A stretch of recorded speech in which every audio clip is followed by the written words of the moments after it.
All right, everybody. Good afternoon, good evening, good morning, wherever you are. Welcome back to the Resonant State in conjunction with William Ramsey Investigates and Wake the Dead. So, we are continuing our deep dive foray into this fascinating release of the FBI, Freedom of Information, George Esterbrooks, the master of hypnotism, the hypnotic trance of America, the United States of hypnosis. And so today we're going to be reviewing this document and doing a bit of a retrospective. And again, I'm joined by Professor William Ramsey. I'll call him a professor. I believe he's a professor.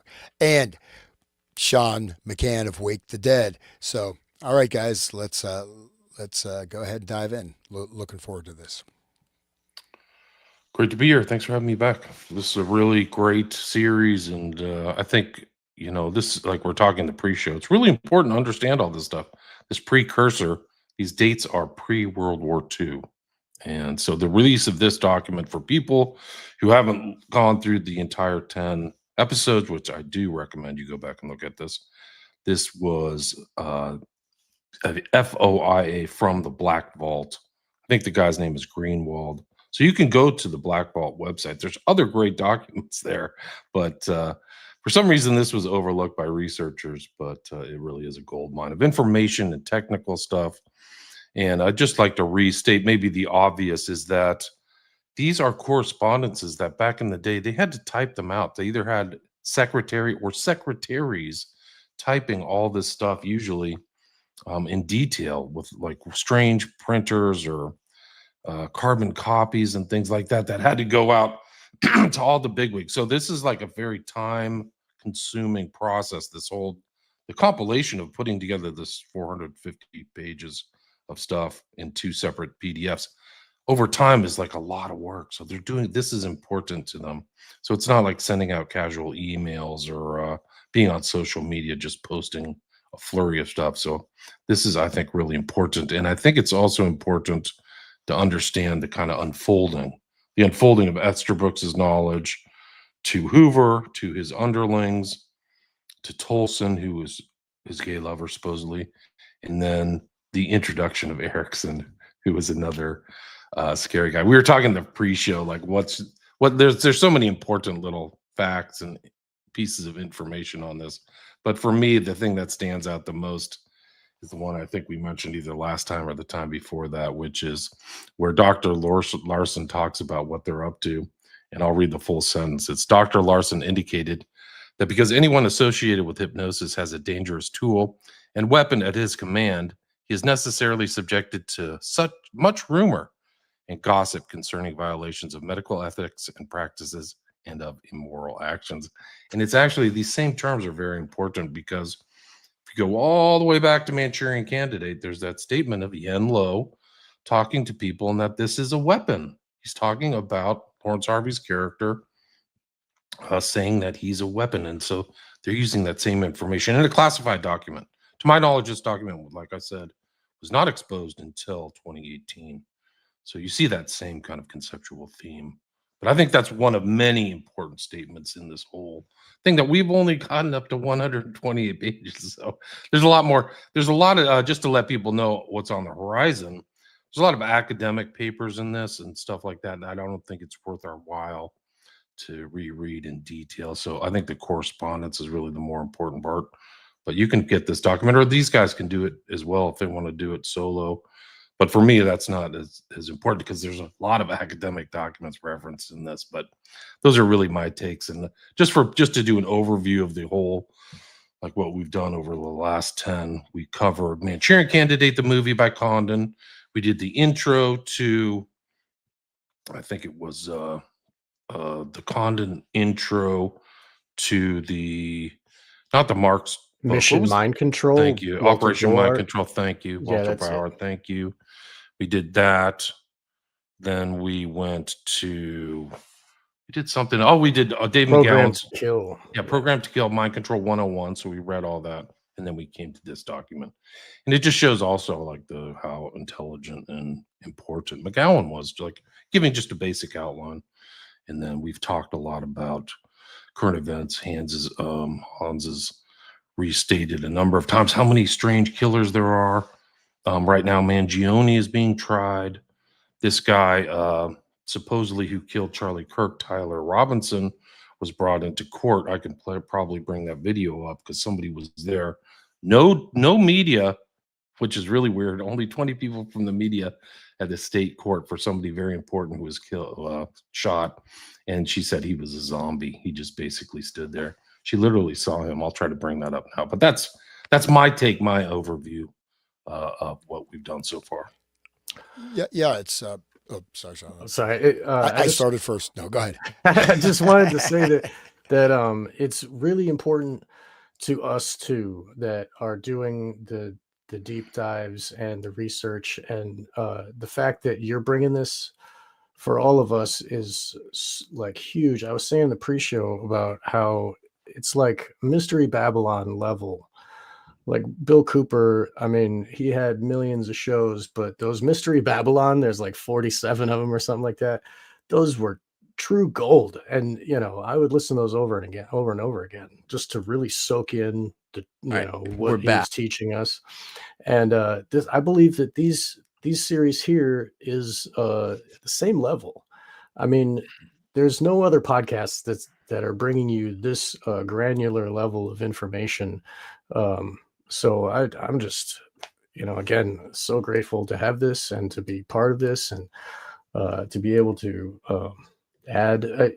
What I would also like to add, my most important thing over the last, what we've been doing, is the fact that it's trauma based mind control, and how they knew about trauma-based mind control since the beginning. The Grok the clown with the broken legs and stuff, that is the mechanism, and the drugs and the hypnosis is like other factors which help, but the main mechanism is learned helplessness and the breaking of the psyche. And that's extremely interesting for everything that I've been learning and trying to understand, on my show. And this, it's a weapon.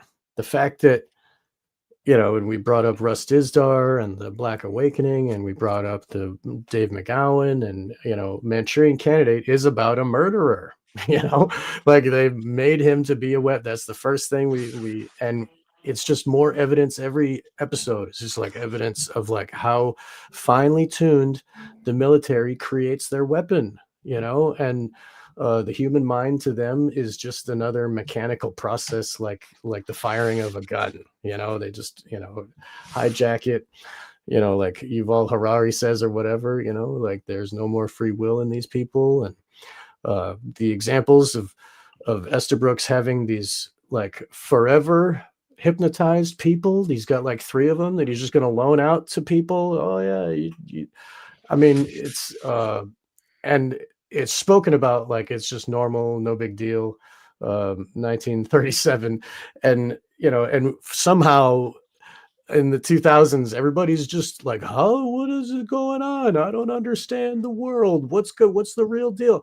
But it it's mind control, like straight up from the beginning. And like this is explaining to everybody, even people that are skeptical and like, oh, I'm not a conspiracy theorist type. Look at the document. I mean, but this, take it to the bank, right? This is real. This is real, and it's very important, and I'm so glad. So thank you. Great. Yeah, thanks, Sean. And one thing to note is that the it's everyone talks about mind control, but in a certain way, you should look at central nervous system control. So ultimately, the control is aiming for the functional operational attributes of the physical organism accessed through the mind. But the thing is that if you look at all these, like say talk therapy, if there's something that's in a very, it's things are operating as programming, right? And this is what NLP talks about. I was going to bring up that book, the original publications, the leather-bound volumes. They have all these equations of how to do this programming. It's literally written out in mathematical equation formulas. So they're creating a formula, and these formulas target different aggregates, different groupings of people, etc. Right? And so and just saying that there's also they're inducing I mean, look at the heavy level of chemicals they're also introducing, right? So there is no holds barred, right? And then when you define, we also have to look at these definitions, right? Remember Guantanamo Bay, they define the people that were taken there, non-combatants, right? Or whatever, whatever belligerents. So you just create these definitions. How many of American citizens, maybe all of us, are under various designations that allow us to be experimented upon with impunity? And then again, the again, these are not just fired off missives. These are not just tweets, right? These are also records. These are documents. These are policy statements, right? So these are typed up. These are created as documentary trails and also as directives and orders, right, that are issued. So this is much more important than, say, someone firing stuff off on Twitter. Those are not directives or orders. But so anyways, just hopefully the recognition that this sort of hypnotic suggestibility, hypnotic control on the macro level, on the expanse level of the general population that allows these mass movements, as well as the particular with, again, how do you go from the max number of mass shootings in U.S. history before it was 2012 was about 22, right? After that, it went up to 400 something in 2013. It stayed, has not gone below 400 something a year. It even went up to almost 800 in 2023. Mass shootings a year. In U.S. history, you have decades with one or two in the entire decade. So this, from Columbine to 2012, there was like 10 mass shootings. So I'm just saying that something is going on, and why did it just spike like that? So. Right, it ties into Program to Kill. One of the other themes that I overlooked too in my intro is also the guise, right? So Esterbrook is saying, I'll go be in the guise of a guy at YMCA. And it's just like the creepy white coat guy that even extrapolates, like even our black pill conversation we had and the stuff about Zoe Smith and Palantir being selectively targeted. Like we're in a really strange environment. And these mass shooters, I think, are part of it, or the Black Awakening.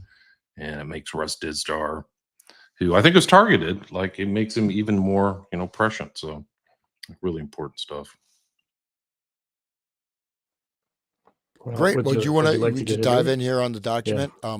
Who wants to read first? William, would you like to? Sure. I can't remember exactly. I think we got to like 128 or 129, right?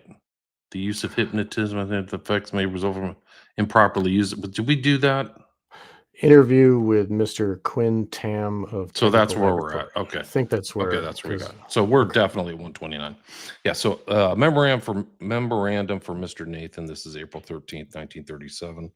Re-interview of Mr. Quinn Tam of Technical Laboratory with Dr. Milton H. Erickson, and you'll see that it's CC'd with Chuck Tolson, Clegg, Joseph, Tam, and the director. So I think that goes all the way to the top. So goes all the way to Hoover.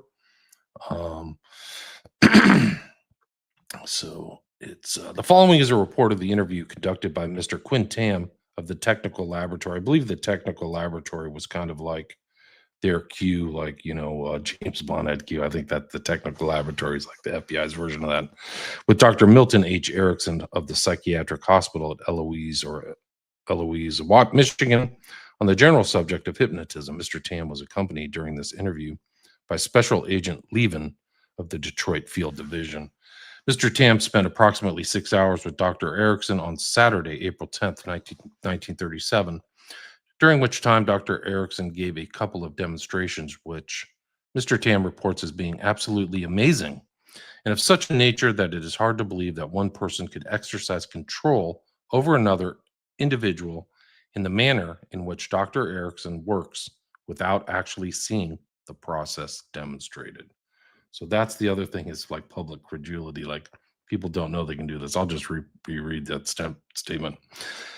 Dr. Erickson gave a couple of demonstrations for which Mr. Tam reports as being absolutely amazing and of such a nature that it is hard to believe that one person could exercise control over another individual in the manner in which Dr. Erickson works without actually seeing the process demonstrated.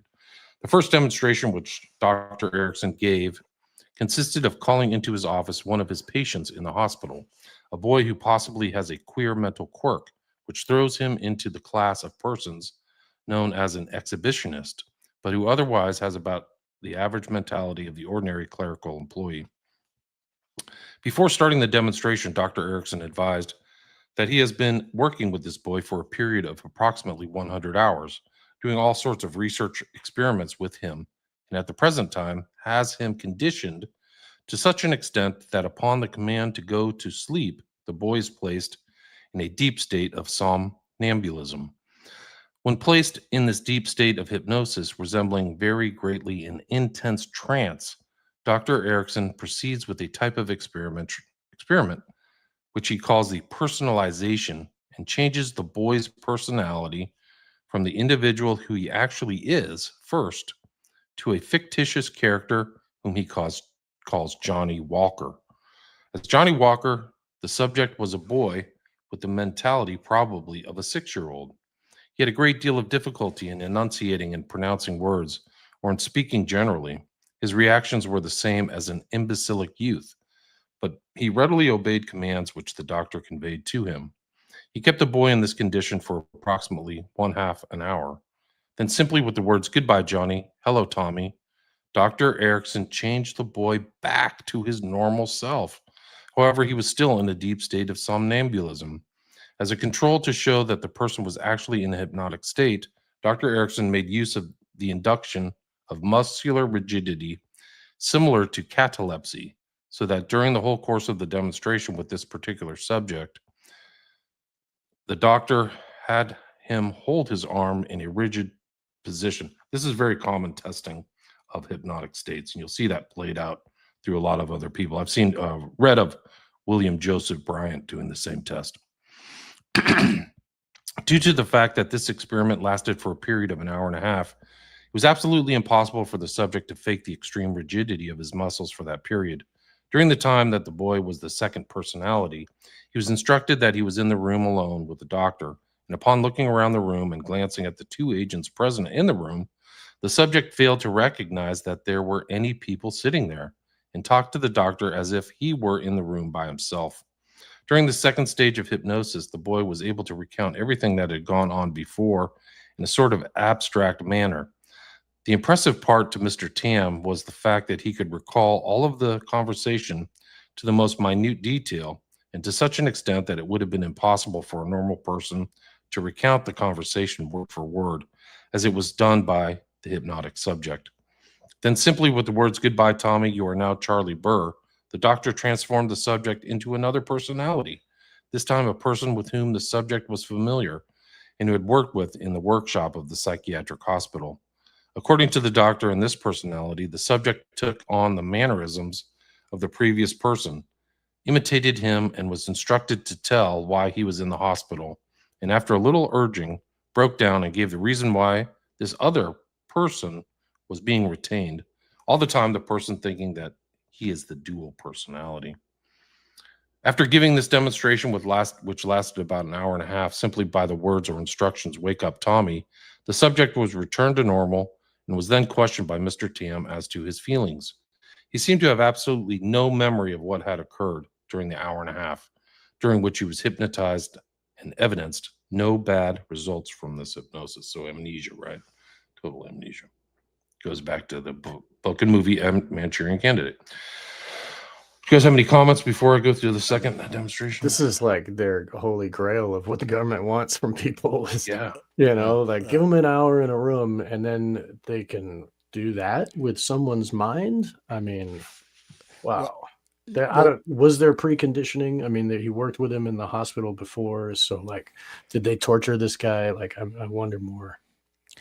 Well, Erickson was known though for being able to. He'll just talk to you, and I won't mention the particular broadcaster who had some critiques of ours, but that to me seemed like embedded type of Milton Ericksonian hypnotic language where you're induced into a trance, you do not recognize you're a trance.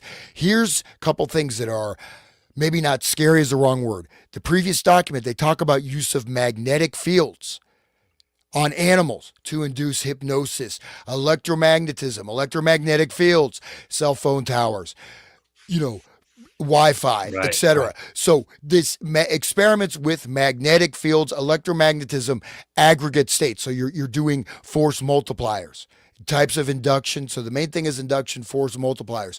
Then we have the fracturing, creating multiple personalities. This is of course SRA, etc. This is probably the developmental stage of that. So, but again, Erickson was known as like you're in a trance. You don't even know you're in a trance. The thing is, you have this bifurcation of consciousness. You get this permanent trance state where you think you wake up from the trance into your normal personality. That is also part of the trance state. So you have these layered degrees. It's like topology, right? It's like all these different sedimentary layers of trance conditioning. Johnny Walker, and one last thing I'll say: look at all the advertising, all the things that are fed into our brains as different types of. You just think you're just broadcasting this vast array of hypnotic commands and triggers that are going to affect different people differently, but they're going to certainly affect people. And you can walk outside your door and probably see people that are living in a permanent hypnotic trance. And then they go to some Wim Hof thing where they lie in a cold bath and you activate the sympathetic and parasympathetic nervous systems at the same time. I'm not criticizing that per se, but that can actually, people have actually died from doing that. It does create like a buzz. You get a trance state because you fried out your brain. And then you feel, oh, I'm at rest. I'm so peaceful, man. I feel great.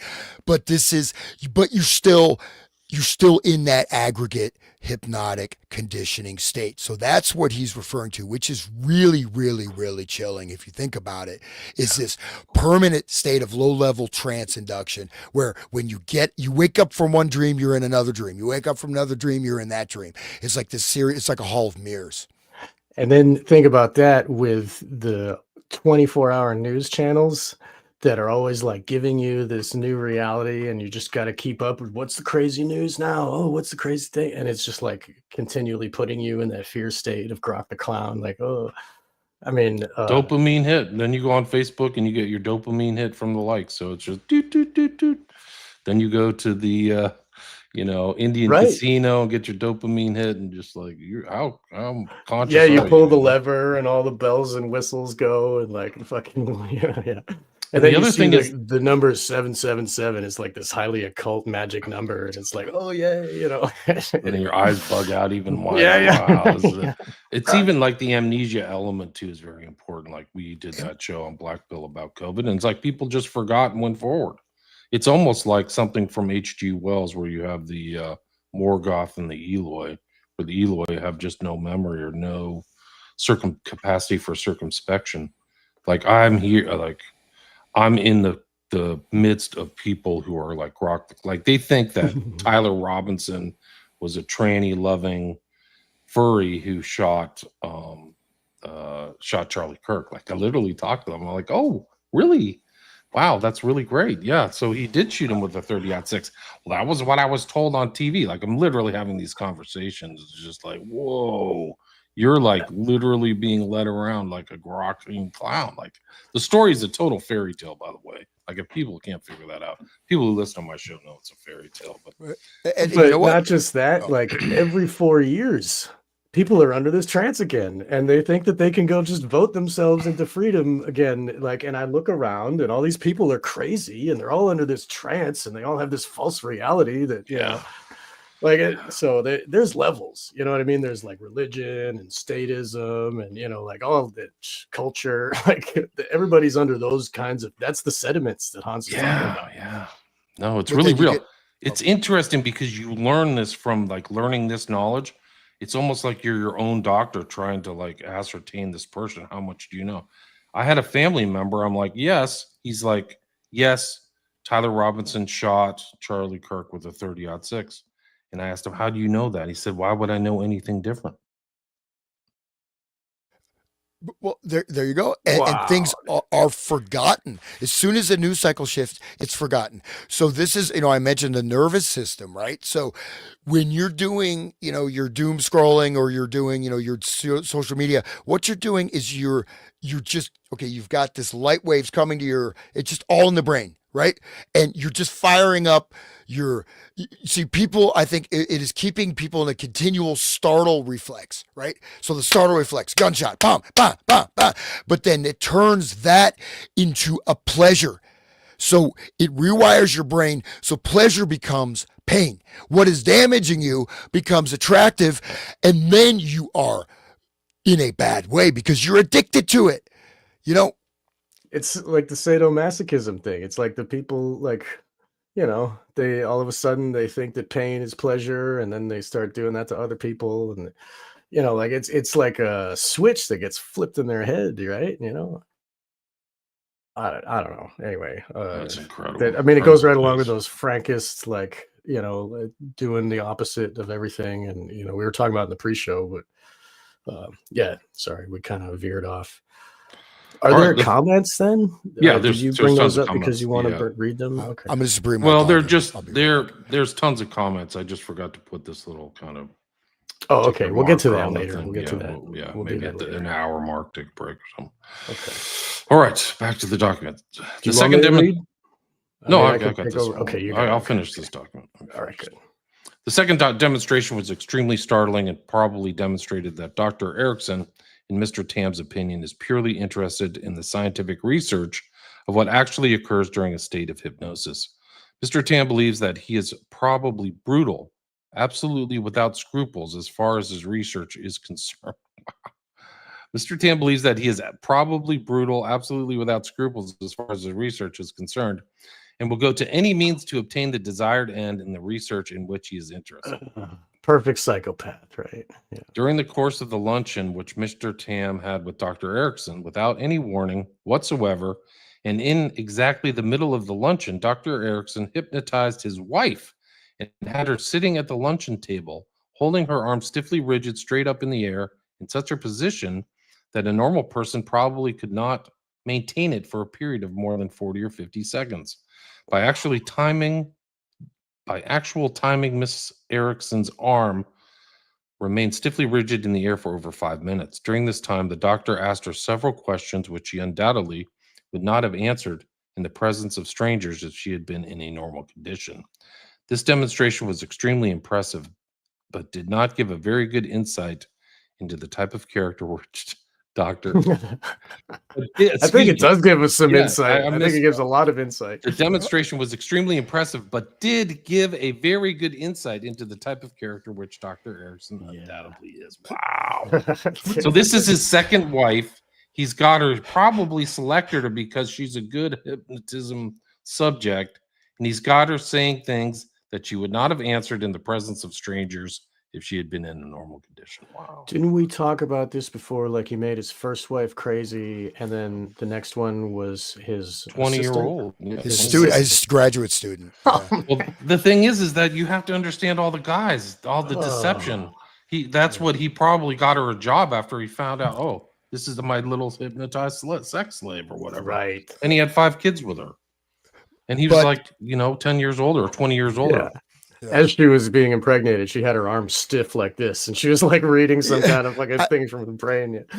Well, the thing is, though, we went over that PowerPoint, right, on Erickson and stuff, which was okay, but based on, if you look at it from a contemporary lens, Erickson, like I said, he's like this grandfather, this great healer, this wonderful grandfather figure that you'll be hard pressed to find any of this stuff about him, except for in these documents. And this guy, this is FBI, this is a government document. This is saying he's brutal without any scruples.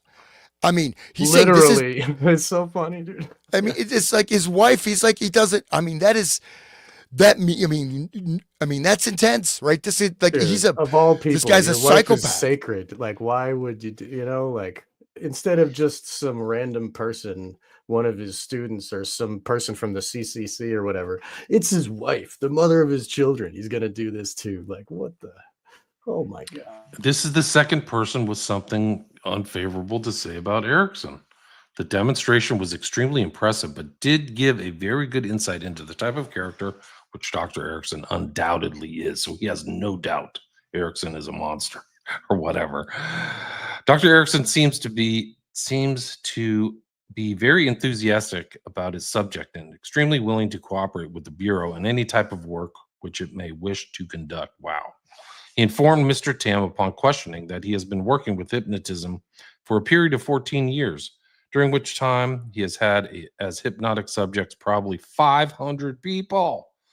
And the doctor reports that he has been successful in hypnotizing these 500 subjects 90% in a period of 5 hours or less, during which time they were placed in a state of a deep trance. A small Wow. percentage took more than the 5 hours to hypnotize, and the only failures which Dr. Erickson reports from his research work are the failures to hypnotize feeble minded people. It is Dr. Erickson's opinion that anyone may be hypnotized and that the only difference between the various types of people is the length of time necessary to work on them in order to introduce a state of hypnosis. In connection with the hypnotic state, Dr. Erickson believes that it is possible through clever questioning and through the use of dual personalities to obtain any type of information from a person who is hypnotized. However, the doctor points out that it is not possible to blunder straight in and ask questions or make a person do something that is against his own will. However, he points out that in good interrogation, by clever handling of the subject and the proper approach, you can get a person to divulge most any type of information or perform most any type of a task. It is Mr. Tam's opinion that as far as the subject of hypnotism is concerned, Dr. Erickson is probably 20 or 25 years further advanced in the research in this field than the previous contacts which the Bureau has made. So they hit the mother load. The type of his technique and his procedure is much more refined and probably much more highly successful than the technique used by Dr. Esther Brooks. Mr. Tam did not have a great deal of chance to observe the actual technique used in placing a person in a state of hypnosis for the first time. However, he questioned Dr. Erickson extensively along this line and found that the first thing that Dr. Erickson does is to gently suggest certain things to the person that are bound to happen, such as the fact that if he sits in a chair for a long period of time, he will soon become tired. Things that will place him on the defensive, such as suggesting that as much as he tries, his eyelids will soon become heavy and close, and he cannot keep his eyes from blinking. Anything with the idea of getting the person to concentrate on one particular thing. Then, once the state is obtained, Dr. Erickson believes that it is easy to put a person into an extremely deep trance. It is believed by Mr. Tam that more time would have to be spent with Dr. Erickson to master the technique which he uses. I just wanted to add that he was talking about 5 hours per subject to put them under hypnosis forever. I just wanted to say that most average people watch television more than 5 hours a day. Just put that there. Okay, let's keep going. Yeah, so I mean, it's just crazy. Here's the thing: is you get him into a state of hypnosis, and then you take him deeper. That's what he's saying. So you even go farther. Mr. Tam asked Dr. Erickson what he thought of the use of drugs to place a person in a more receptive mood for hypnotism, and Dr. Erickson informed him that as far as his research was concerned, he had found that drugs served to hinder rather than hasten the hypnotic effects. Dr. Erickson expressed the belief that the hypnotism could be used on criminal subjects very successfully, dependent upon the cleverness of the interrogator or the operator in circumventing the inhibition of the hypnotized person to do anything against his own wishes. He said that he believed that a person in a hypnotic state, his mind is so much at the control of the hypnotist that little difficulty would be encountered in working and getting information from criminal subjects. In line with Mr. Tam's suggestion that you orally, that he believed it would be desirable for you to contact Dr. Erickson and see the demonstrations of the work which he can do. It is suggested that if the Bureau approves, You and Mr. Tam could proceed to Eloise, Michigan, sometime during the week of April 19th, 1937, so that you personally could see the demonstrations and the technique which Dr. Erickson uses. There are attached here, too, 2 reprints of publications by Dr. Erickson, which were given to Mr. Tam during the course of his discussion with Dr. Erickson. There's attached here, too, the director's signature. Here for the director's signature, a letter thanking Dr. Erickson for the demonstrations which he gave Mr. Tam. Wow. It's an incredible document, man. Well, Off the charts. 20 to 25 years ahead of what the Bureau has.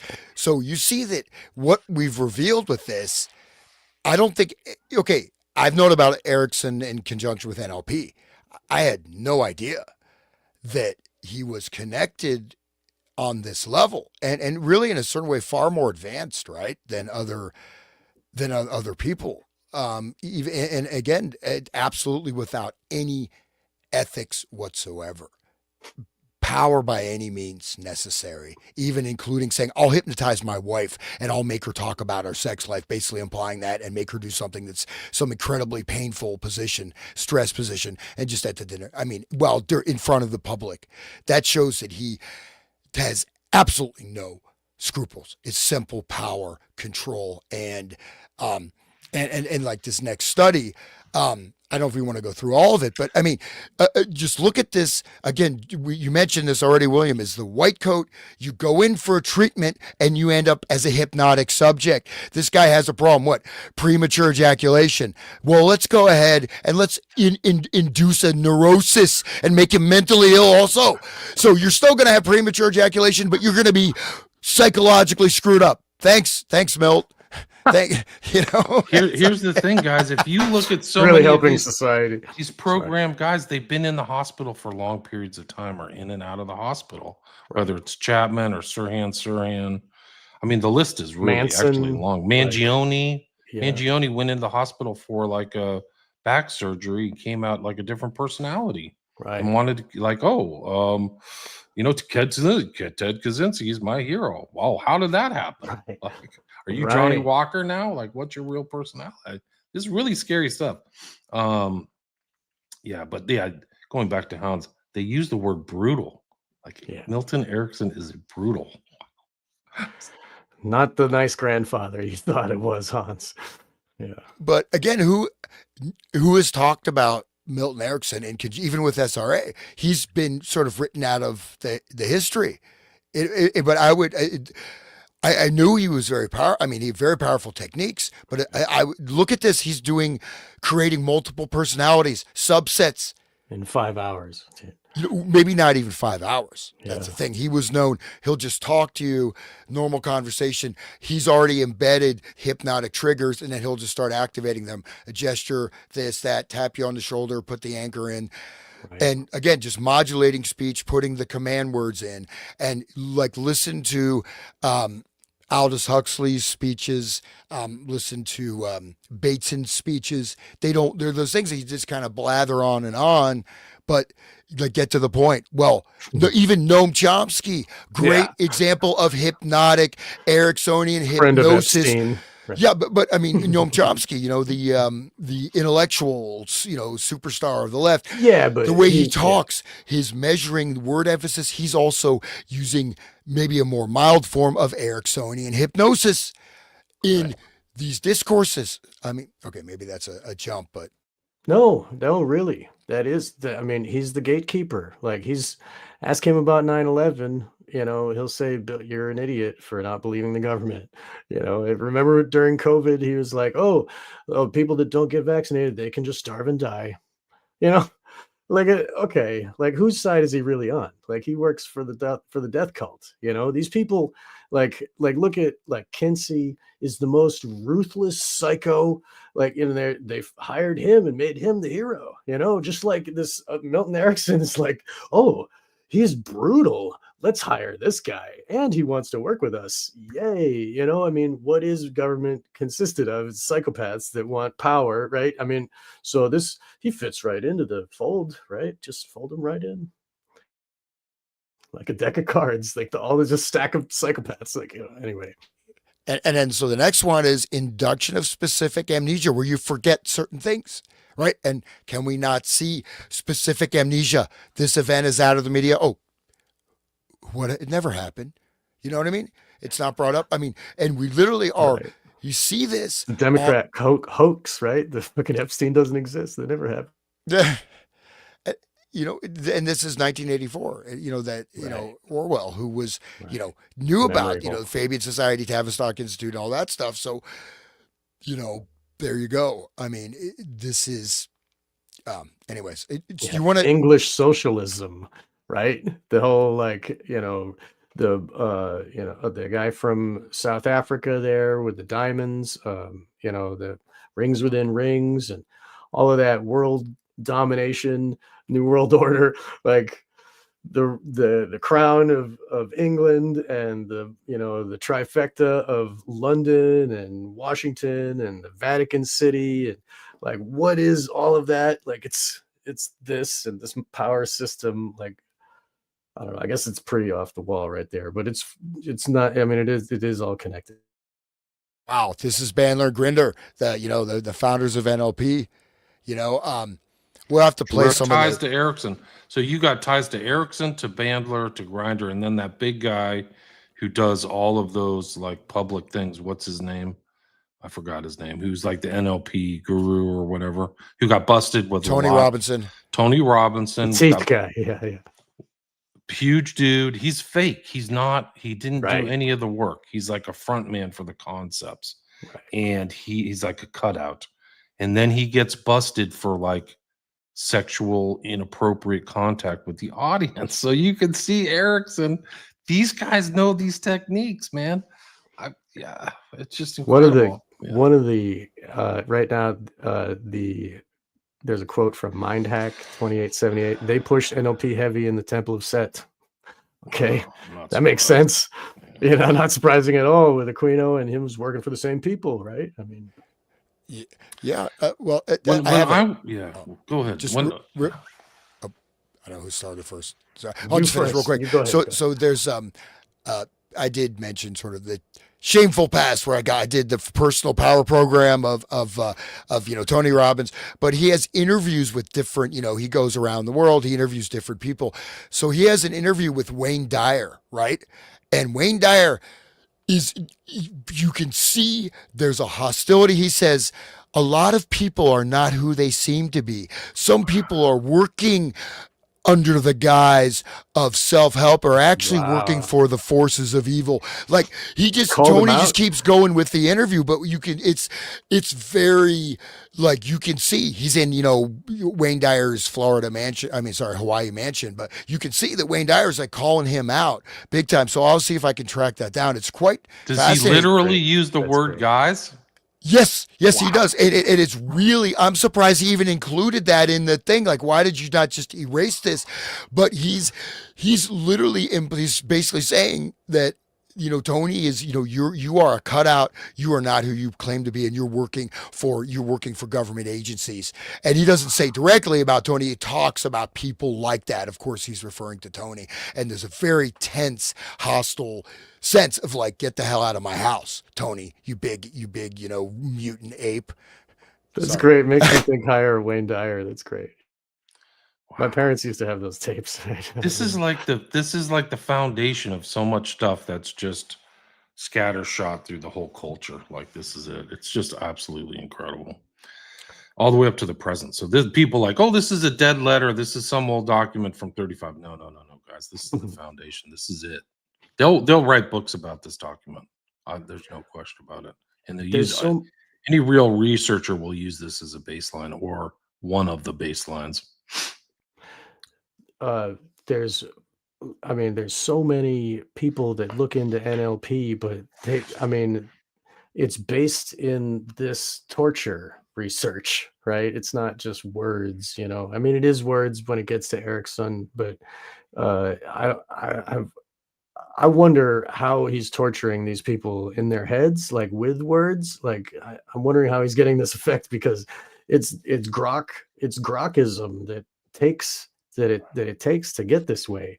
And so in those hours, maybe he's putting fear in their heads or something. Like I'd like to see it on a video, Well, the whole self-help, which really started in the 70s, right? The self-help movement Right. is rife with this, right? I mean, it is, and again, even with NLP, you're learning it. Well, how do you know what level you actually learning on it? B, how much are you being hypnotically programmed while you're supposedly learning this technique? Right. Right. And that's the thing. Like you do not know. And then you have these layers of discourses, right? If you like, again, you look at the main books of NLP, Frogs into Princes, etc. You try to get through them. They're just dialogues, right? It doesn't, even the written word can induce hypnotic Right. trances, where and you can see that, so but if you look at the actual books that are, those are for the psychologists, well, no, it's all mathematical formula. You immediately get a topology of how someone basically functions in their inner and outer, representational systems, and you find a way to mirror that, and then you start changing it and programming it through formulas. And these formulas, again, are very specific, and you can apply them to large scale group sectors, or you can even put in the principle of entrainment, you put in one person who has been deeply hypnotically conditioned. They will start to their behavior will influence the behavior of those around them. So unless people are conscious, then suddenly you can create these mass effects of these arrays. Maybe it's because everybody has levels of trauma and he's just accessing that within them, and the SRA people are just imposing specific traumas that they know this happened with this, and so that way they control the whole situation. Maybe that's he's able to access like that. Because I mean, how can everybody? He says like everybody can be hypnotized. It's just the level Right. of, before in the earlier documents, they were like, oh, this many percentage of the, 40% or whatever it's possible One to out of hypnotize five. them. Yeah. Right. Yeah. Something smaller. Yeah. Like 20% or whatever. But then he's saying everybody. It's just how deep do you have to go to get them? It's like, because everybody has a mind built like that. So it's scary. Scary stuff. This is I Yeah. mean, these are the two papers that I mentioned earlier. Like, I don't want to go into all the detail or rewrite this. You can probably find this. This is Milton Erickson from the British Journal of Medical Psychology, 1935, study of an experimental neurosis hypnotically induced in a case of ejaculatio precox, which is premature. This was the nice Latin word for premature ejaculation back in the day. But basically, what he does is he explains how he changes this person's personality to make sure that he doesn't have that same kind of uh, sexual dysfunction as well. Well, I can actually read the final. I think that each one has kind of like a summary. Um, a patient seeking a therapy for a neuroses of ejaculatio precox was subjected to an experimental procedure where an attempt was made to induce in him a second neurosis by means of a hypnotically implanted complex. This complex had been formulated to symbolize or to parallel his actual neurosis. In consequence of this procedure, there appeared to result an identification of the induced conflict with his original neurosis and a fusing of their effective reactions. After the patient had been forced to relive, abreact, and gain insight into the suggested conflict, it was discovered that he had made a clinical recovery from his original neurosis and that he was still able to function normally a year later. A discussion is given in which possible psychological processes and mechanisms underlying the experimental results are elaborated. The ultimate soundness of the therapeutic results is questioned. An emphasis is placed on the practicability of hypnosis as an experimental procedure in the analysis of personality disturbances. There follows a list of certain specific problems suggested by the study. So basically, he leveled one neurosis on another neurosis in a hypnotic state and then solved his problems. You know, They can't solve anything. They can only give neuroses. well, Good point. I'll just give him two neuroses instead of one, and that'll solve his problem. Now he's doubly neurotic. if you don't mind, I just want to read. There's one passage here where he goes through sort of his hypnotic thing. It's about Sure. 1.5 pages. Okay, Sure. so I'll just start. This is page 141, and so this again from the document.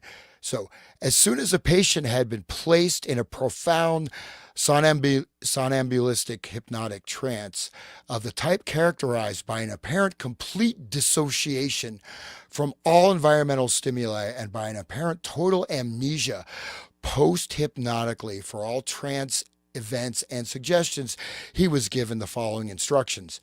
Now, as you continue to sleep, I'm going to recall to your mind an event which occurred not long ago. As I recount this event to you, you will recall fully and completely everything that happened. You have had good reasons to forget this occurrence, but as I recall it, you will remember each and every detail fully. Now, bear this in mind while I repeat what I know of this event. You will recall fully and completely everything just as it happened. And more than that, you will re experience the various conflicting emotions you had at the time in which you feel exactly as you did while this occurrence was taking place. Now, the particular event of which I'm going to tell you is this. Some time ago, you met a man prominent in academic circles who manifested an interest in you and who was in a position to aid you in securing a certain research fellowship in which you are most interested. He made an appointment with you to see him at his home, and on that day, you called at the designated hour. When you knocked at the door, you met not by this gentleman, but by his wife, who greeted you cordially and was very friendly, making you feel that her husband had given a good account of you to her. She explained apologetically that her husband had been called away for a few moments, but he had returned shortly and had asked you to be made comfortable in the library. You accompanied her to this room where she introduced you to a charming girl who was obviously very shy and reserved and who she explained was her only daughter. The mother then requested your permission to go about her work, explaining that the daughter would be happy to entertain you while you waited. You assured the mother that you would be very comfortable, and even now you can recall the glow of pleasure you experienced at the thought of having the daughter as a hostess. Okay, it goes on and on. He basically he talks about the cigarette with the phallus. Um, Rapidly mounting impatience. So he's basically okay. It goes on and on, but basically conditioning. Earlier, he talks about the ashtray. The cigarette is like the vagina. The ashtray is like the penis. Um, so it just goes on and on and on. But this is so breaking the ashtray like represents breaking of the womb, this and that. So all this psychosexual stuff for a completely fabricated event that's programmed that he recalls as if it really happened to him. So this is very important. This uses also that, the memory palace like technique, right? Which was, comes from Rome or Greece, where, to memorize, huge amounts of knowledge, you visualize like this inner memory palace, right? With different rooms, and these different rooms have different symbols, etc. But this memory palace, just think about the media conditioning you to experience events as if you will recall this event as it happened to you. But the event is being put into you. The event never happened to you. The event is being implanted into you.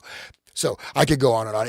I realize that trying to explain all the sexual symbolism with the ashtray and the phallus is a little bit over the top, but it's showing that this is what he's doing, and it's quite advanced.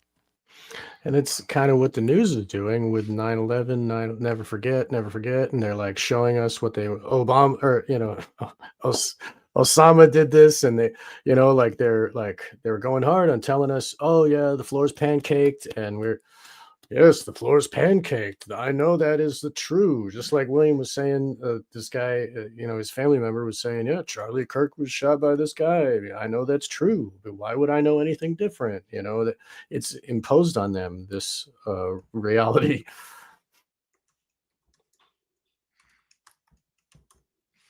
So the next one is this investigation of a specific amnesia. So another one, this is from 1933, the British Journal of Medical Psychology, Cambridge, legit, medical academia place. Let's see. Where he's at Worcester State Hospital, Massachusetts at that time. Worcester. Worcester, thank you. Whatever. Worcester, yeah. I'm terrible. Sorry. It's Worcester. But this specific amnesia. That's interesting, Like Yeah. that's very important, I think. I'll read the summary. In summary, the problem investigated was an attempt to recover the content of a specific amnesia of the identity of a Christmas gift without the aid of supplementary information. Techniques of free association alone, free association and direct questioning and hypnosis, automatic writing, and crystal gazing were tried without success. So they're trying automatic writing and crystal gazing. Holy smokes. Finally, by means of a specious argument concerning the existence of a third level of consciousness and the permission to use disguise mechanisms, the forgotten material was actually obtained, but in such guise that its true significance was not recognized. Then, by means of dream activity, a situation was created whereby the subject, without assuming the responsibility, could circumvent the repression.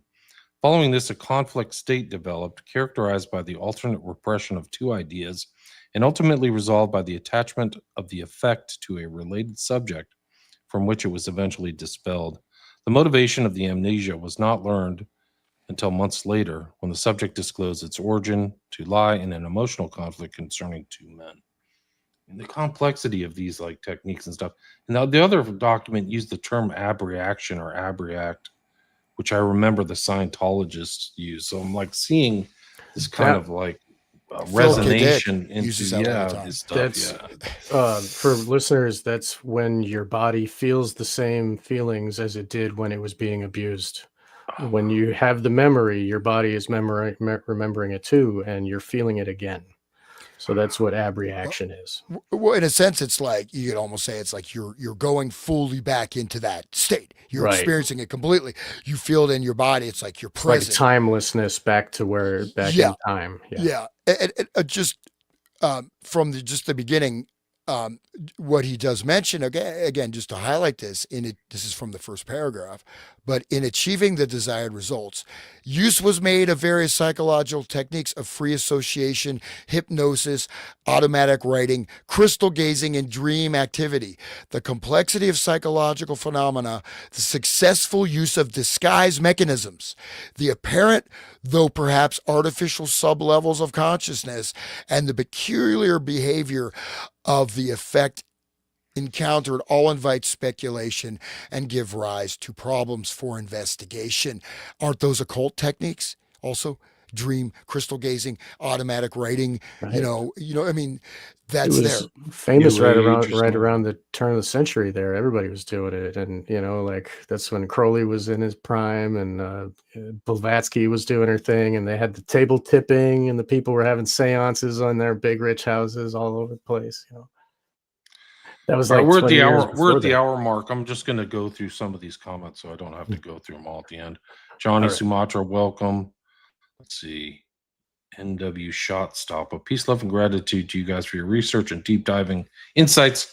Happy to be here live. Watch your previous 10 parts of the series in the last few days. Incredible. Thank you very much. Appreciate the compliment.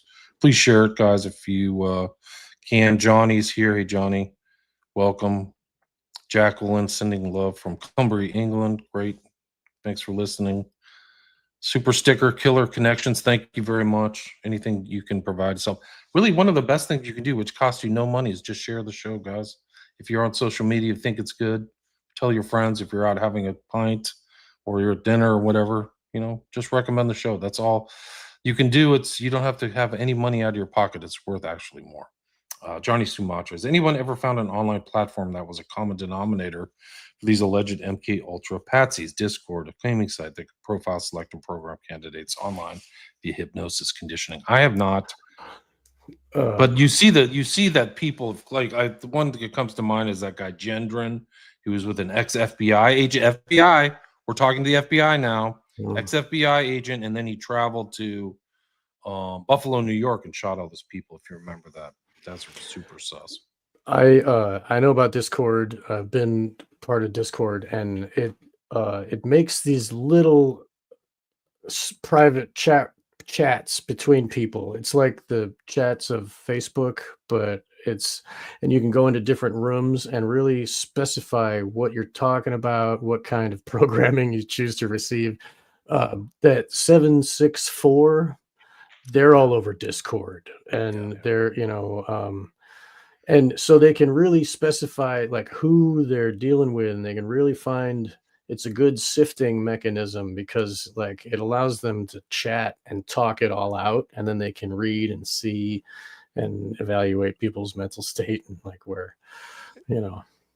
Again, in a decade, if you look from, you go from Columbine all the way back to 200 years, there's what, 5 or 6 mass shootings total.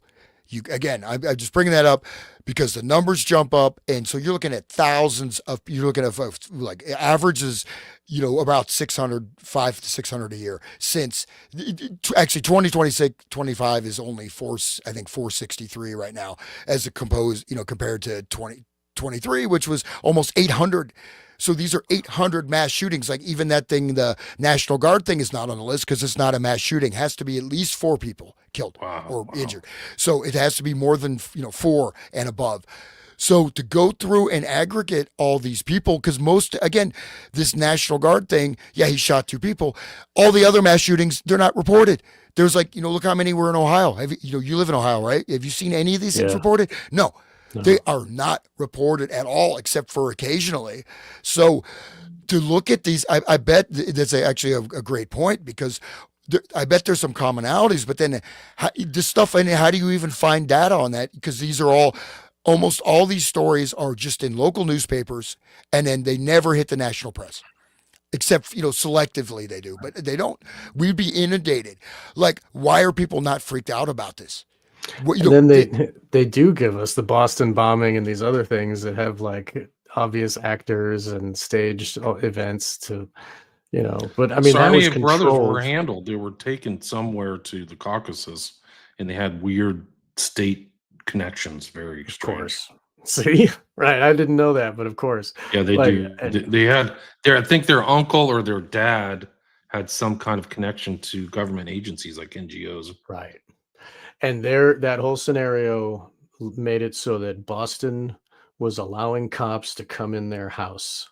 Everyone was just open doors. Cops were allowed in the house with guns because they're supposedly looking for this guy. And so it became normal, right? So they did control that situation.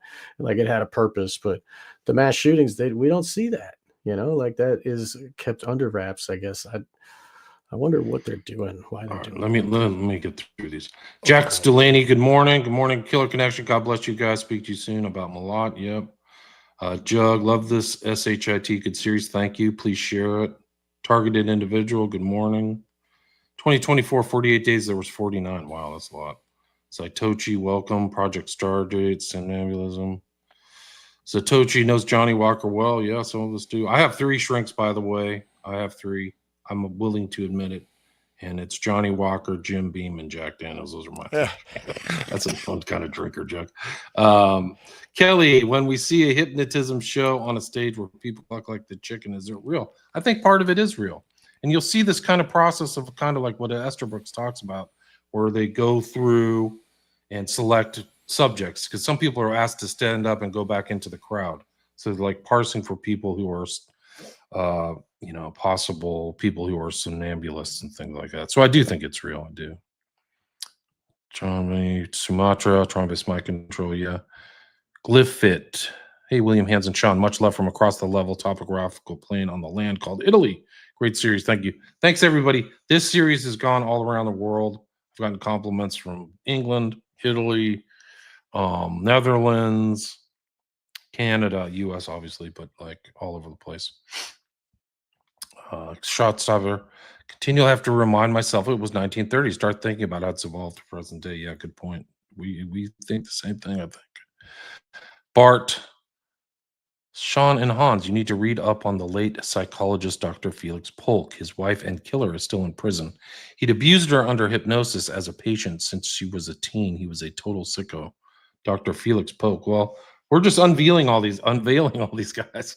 Like Erickson's been pretty much exposed, not as a nice, grandfatherly psychologist, but a brutal guy. So maybe there's many more other ones. Dr. Felix Polk.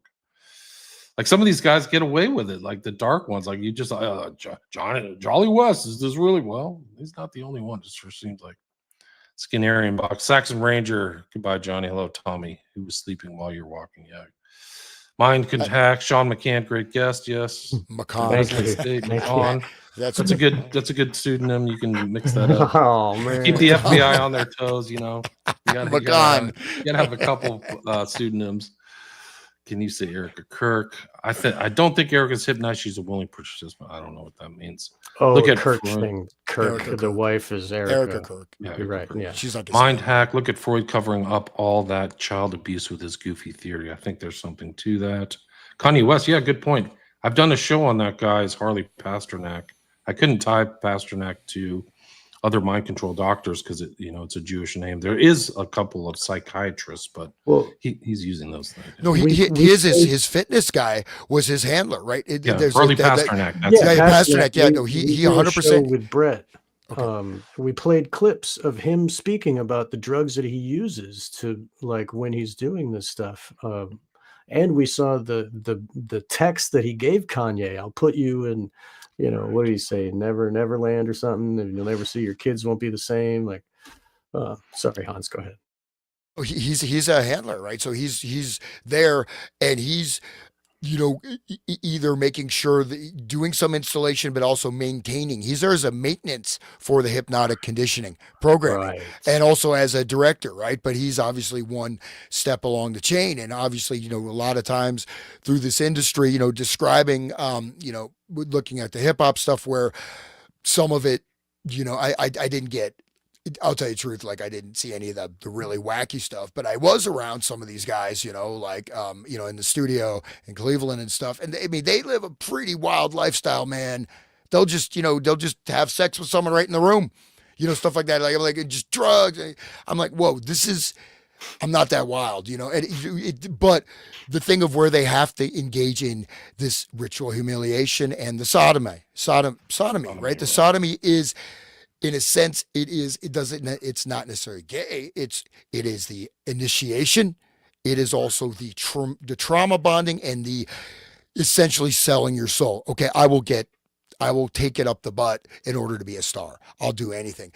And, look at Justin Bieber. He's, these people, the thing is the manipulation and, the greed, the lust, but then also the diabolical nature of all these programming conditioning. But then you got some like Pasternak is there to make sure they function within their role.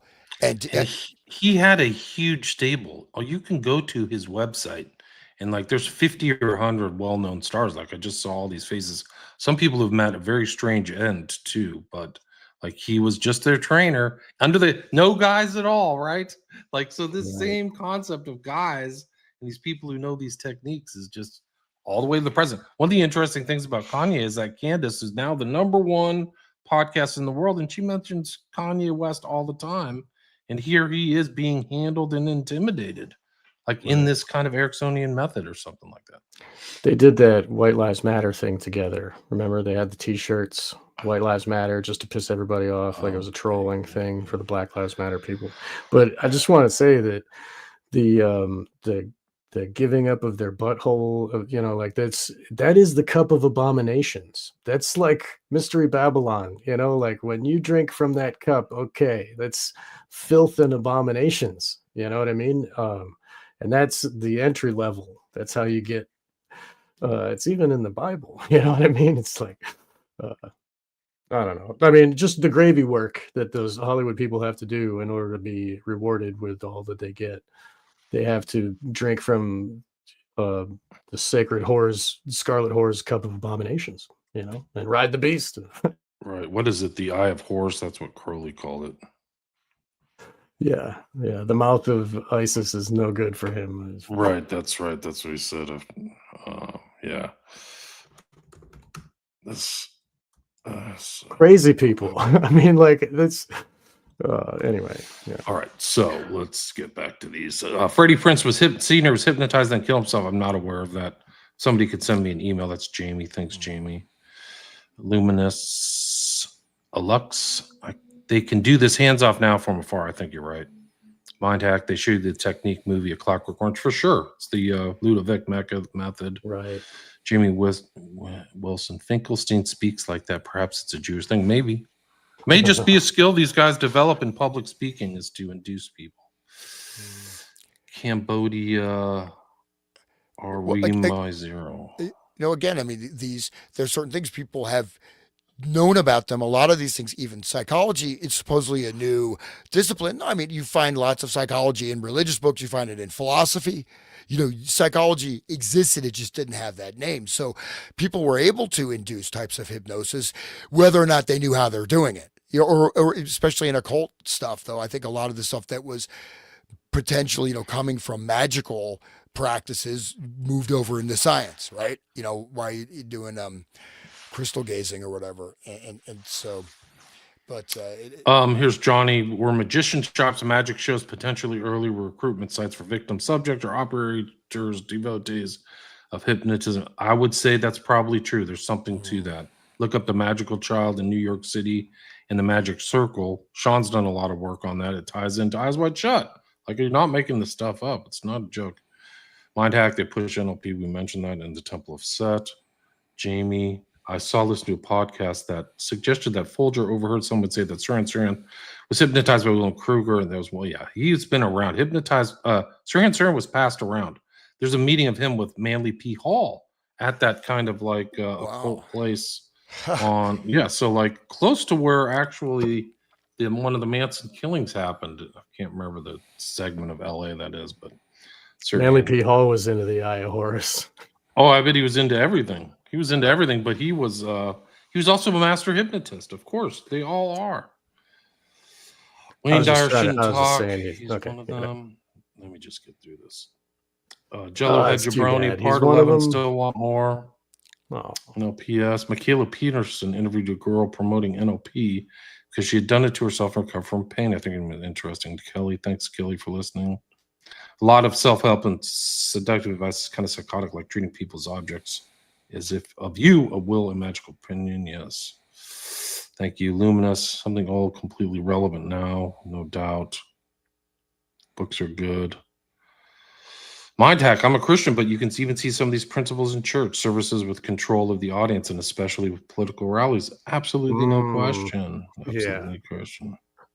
I've done shows on Danny Trejo. I think I showed Danny Trejo in this show. That was part of this series. Yeah, part of the series, and I actually showed that clip. Yeah. When I was on Tinfoil Hat. I showed it to Tripoli too. Well, he was Johnny trained. What? Manson was trained, right? So obviously he received advanced training going through all these stints in the state hospital. He was a clear Scientologist. So all the stuff we're talking about bleeds into Scientology.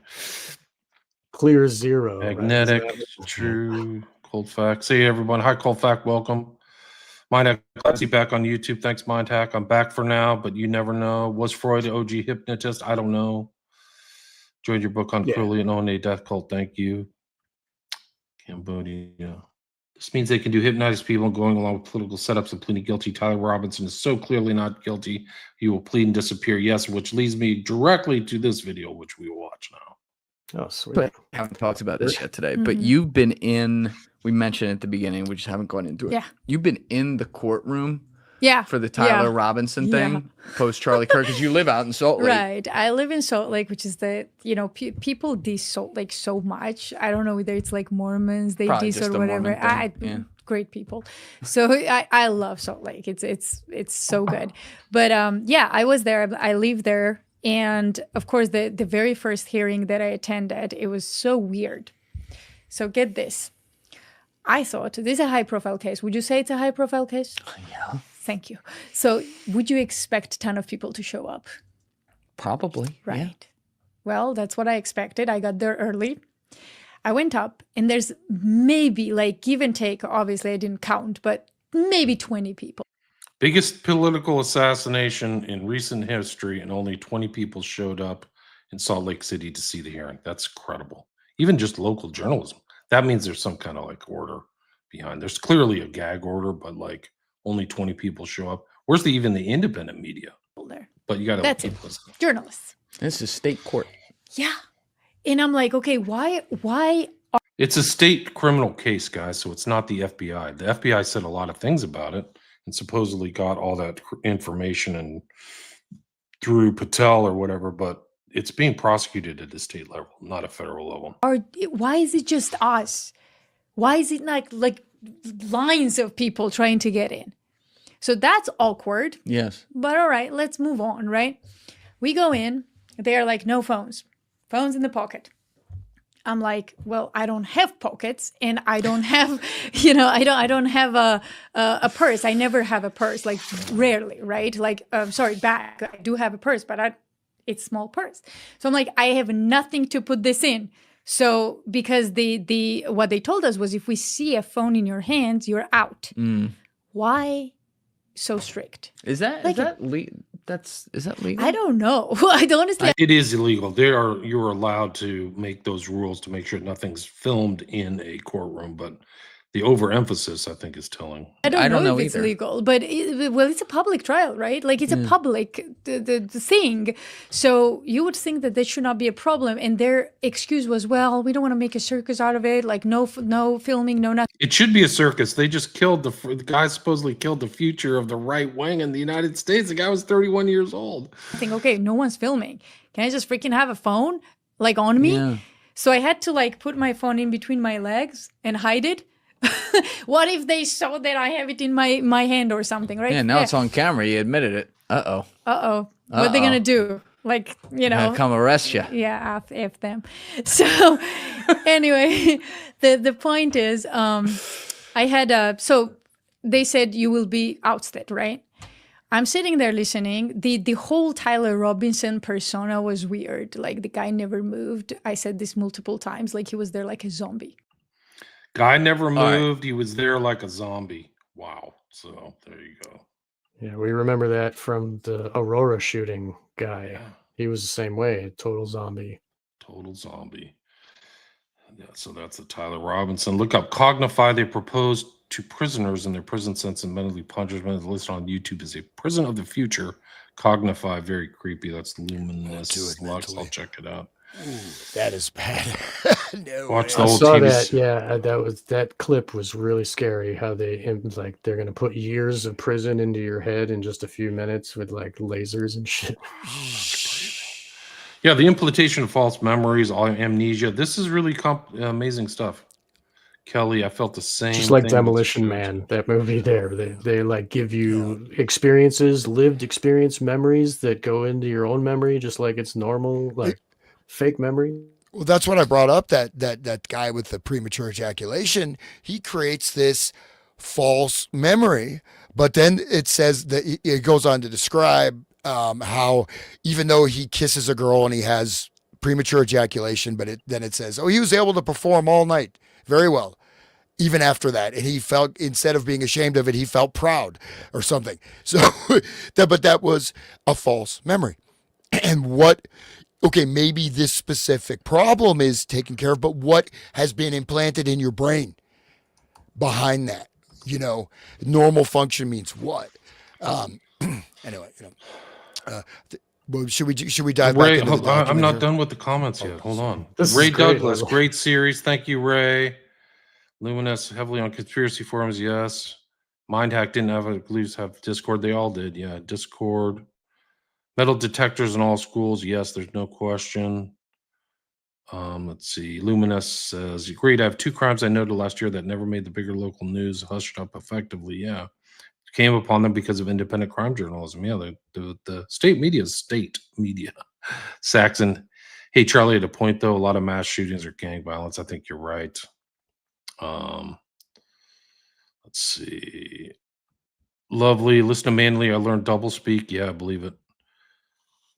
Let's see, Brother BD. What's your opinion on the Christian anti-Semitism psyop on X with JQ Radio? I think they're trying to create a scapegoat. I don't know what that means. Is it a impetus that people don't like Jews? I don't know what that's a psyop. I know what the Jewish Question Radio or whatever. I've got a friend that actually goes and he participates in the spaces, and I went and listened a couple times, and a lot of them are, they just to piss people off, they just start saying white power and shit. Like, I think that they don't have sound mind, I don't think. Anyway. Union. How often is it that these stars eventually commit legitimate suicide, not as a form of silencing a la Epstein, but because they are so depressed and distraught, trying to cope with a lot? I bet a lot of them. There's tons of abuse and drug abuse in Hollywood. It's a horrible place. Terrible place. Let's see. Saxon, programmed to kill Patrick's channel a lot. Seems like the mass shooters are the replacement for the serial killers. Sure seems like that. Cold fact, interest in the channel. Thank you. Show me a pic of Erica pregnant. Yeah, show me a pic of Michelle Obama pregnant. That'd be good. And that's it. Zootropy. Hey, thanks for following, everybody. Really appreciate it. 200 live listeners. Share the show if you get a chance.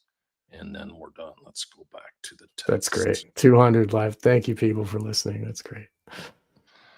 Where are we? I guess we're at this new document right here. This one, the follow-up is Hoover from Esterbrook. Anybody want to read that? We're at page 166 now. We're actually almost at the middle part. I'll take it if you want it. Okay. So, Mr. Hoover from George Estabrooks, I wish to thank you for your last communication. Needless to say, I very much appreciate the attitude of the Bureau in this work. Should I be in Washington during the summer, I shall certainly avail myself of the opportunity to talk matters over. I find myself getting more and more of a research interest in the problem, and I am hoping that in the course of the summer, I will be able to obtain reactions from various authorities in the country concerning what appears to me to be the crux of the situation. A, the development of the disguised technique.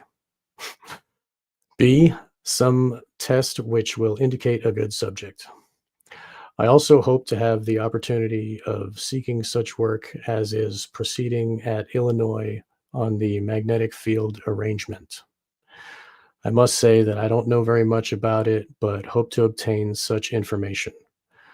I wish you would note the 2 reprints, which seem to be, to me, interesting pieces of work, which has just come out on hypnotism.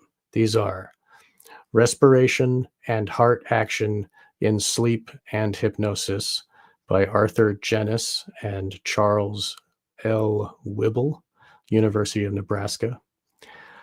Electrocardiograms during Sleep and Hypnosis by Jennis and Wibble.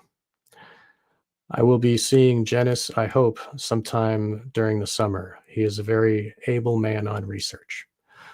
Do please give my very sincerest regards to Mr. Nathan, Mr. Coffee, Mr. Tam, and the various other folks in Washington. Most cordially yours, G.H. Estabrooks. The next one. Yeah. We'll comment. Yeah. Okay. I wish to thank you very much for the 2 latest pamphlets which you have sent to me, namely Problems in Modern Law Enforcement and the Publisher. It seems to me that these are very excellent articles. I have glanced through them, but I am going to digest them at leisure just as soon as this very hectic college year is finished.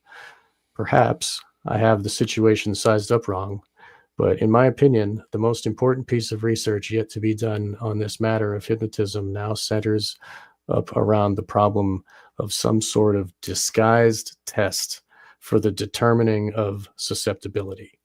I am convinced that this quite practical and simply needs a little hard work. It just happens that it falls into a problem which interests me, so that I am hoping to get some real ideas along these lines before the summer is over.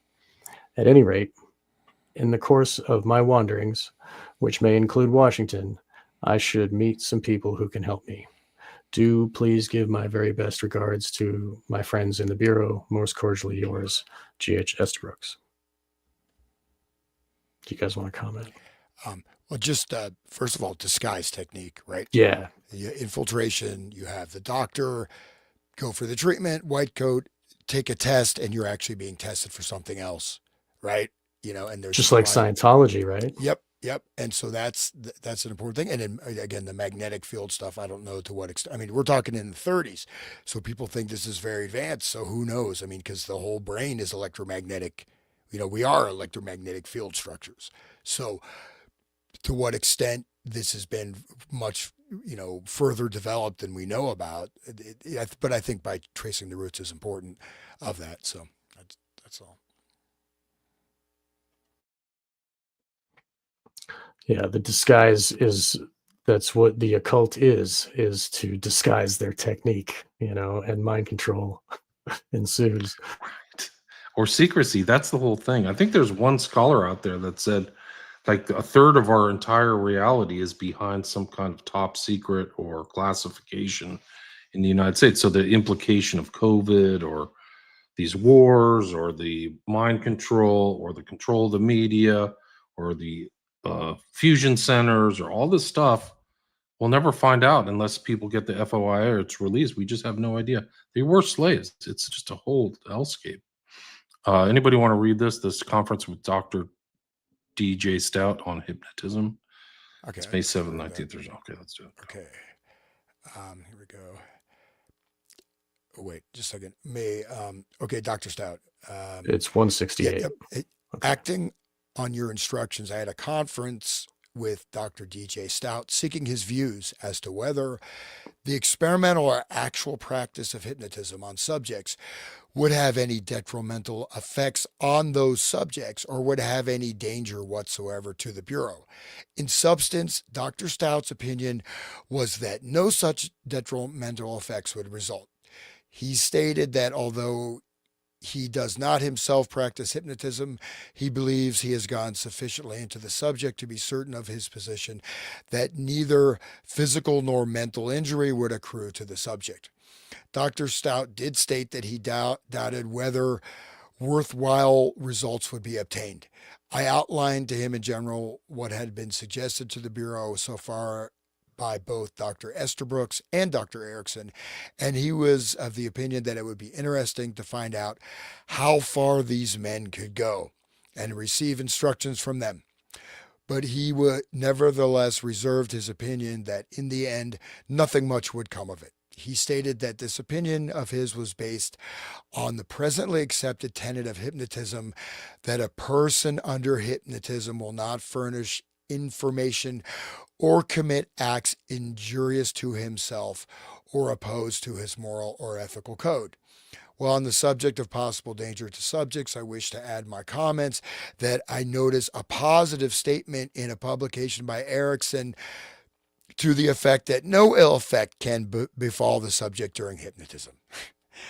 In view of these two statements and opposed to the statements of Dr. Esterbrooks that bad results may result from hypnotism if improperly used, I recommend that the Bureau continue its experimental work in this field. Respectively, EP Coffee. There's no way to measure mental injury. It's all hidden in there. You know what I mean? They can do whatever they want, and the person outwardly is going to seem normal. I mean, look at the SRA people that are walking around. Look at the main character of Manchurian Candidate. He seemed like a normal guy. Everybody loved him, and all of a sudden he looks at a deck of cards and he just goes and jumps in some water or goes and shoots somebody. So it's the occultism, that's more of the hiding. They can just say, "Oh, there's no mental injury. Trust me, bro. It's okay." I'm making my wife hold her arms in stress position during lunch and make her tell about intimate details. Like the guy he made the guy into basically the article, the first one of Erickson. The guy's basically a sex maniac now. Now doesn't have pre-marriage, but he's like total sex maniac. So he's cured. I mean. That'll fix the problem. He swung the pendulum the other way. I like to trust me. I'm a doctor. I know what I'm doing. Don't worry about it. Oh yeah. So yeah, they wear a robe too. They got their white robe. Yeah, it's just a different one. They all have robes, like judge robes, doctor robes. Right. So and the Luciferians wear the white robes. The higher ups, they got the white ones. the LaVeyan Satanists wear the black stuff, but there's levels there too. So we saw that with Obama's husband there, when they did that Oprah Winfrey talk, and she was like wearing white and being the Luciferian, like shine the light or some shit. I forget what they were talking about, but they were like white priestesses and they're Luciferian. Anyway, I'll shut up. I'm sorry. It's way off topic. 170. Anybody want to read this one? Memorandum for the director. Go ahead, William, if you want. Okay. Memorandum for the director, April 21st, 1937, with regard to the attached correspondence with Dr. G.H. Esterbrooks and supplementing conversation with Mr. Tolson, it will be noted that in response to a specific inquiry, Dr. Esterbrooks states as follows, quote, with reference to the possible dangers arising from the use of hypnotism, I do not think there's any doubt that bad effects may result from hypnotism if it is improperly used. On the other hand, I think that the consensus of opinion in the entire field would be that results should only be beneficial when it is employed in the hands of an expert, unquote. I do not place a great deal of credence in the above. I believe that Esterbrooks is endeavoring to place himself in the forefront to the exclusion of any Bureau representatives who may soon learn as much as he knows. Interesting. So they're claiming Esterbrooks is angling himself in there. However, in view of your instructions, no experimentation will be made upon Bureau personnel or employees. I would recommend, however, that hypnotic technique be studied and developed in connection with the use of the lie detector on subjects under Bureau investigation in Washington, Philadelphia, New York, or nearby field offices. An endeavor has been made to secure the cooperation of the field offices in furnishing these subjects in recent months with very little success. Very truly yours, recorded H. Nathan. And then I think this is from So trust the Hoover, experts, right? Yeah. That's the new religion, right? Is this a crime situation? This is Hoover to Hoover from Esterbrooks. I don't know. Maybe I can read this. Mr. Hoover, I again wish to thank you for another of those very interesting reprints of your addresses. Allow me to congratulate you on the perfectly marvelous piece of work which the Federal Bureau of Investigation is performing. As a former British citizen, I've always had the greatest admiration for Scotland Yard and have even had the opportunity of seeing through their laboratories. It seems to me Yeah. It seems to me that your Right. bureau is probably doing more to inculcate in the average American a respect for law and order than any other body that we have with us. Incidentally, I imagine you are also training the potential criminal to be a little more circumspect in his activities. I think one of the most hopeful signs we have is the rather intense desire of certain cities and other organizations too, as one of my friends puts it, to out G-men. The motive may not be the very best, but the result should at least have some effect upon the crime situation. I was noticing a remark by Chancellor Chase of New York University the other night in an article of his cut down for the Reader's Digest. He commented upon the growth of classes in scientific crime detection in our various institutions of higher education. I think a great deal more can be done along those lines than is generally supposed, and would look forward to the opportunity of doing a real thorough job with such a proposition were I in a position of handling a curriculum of my own. It's been a real pleasure to work with your bureau. I think the particular line of interest which I followed and which attracted your attention has more or less boiled down to a pretty restricted problem concerning which I hope to do some research work this summer. After all, the whole thing is pretty much offside from the common sense point of view, and I realize must be handled rather carefully. Nevertheless, I do hope that I will be able to clear up the one or two really naughty problems which still exist in this particular field. Do please keep me on your mailing list, and remember my interest is still very much unabated. G.H. Esterbrooks, so signed by him. Sent to the files. And there's like a trial by hypnotism picture.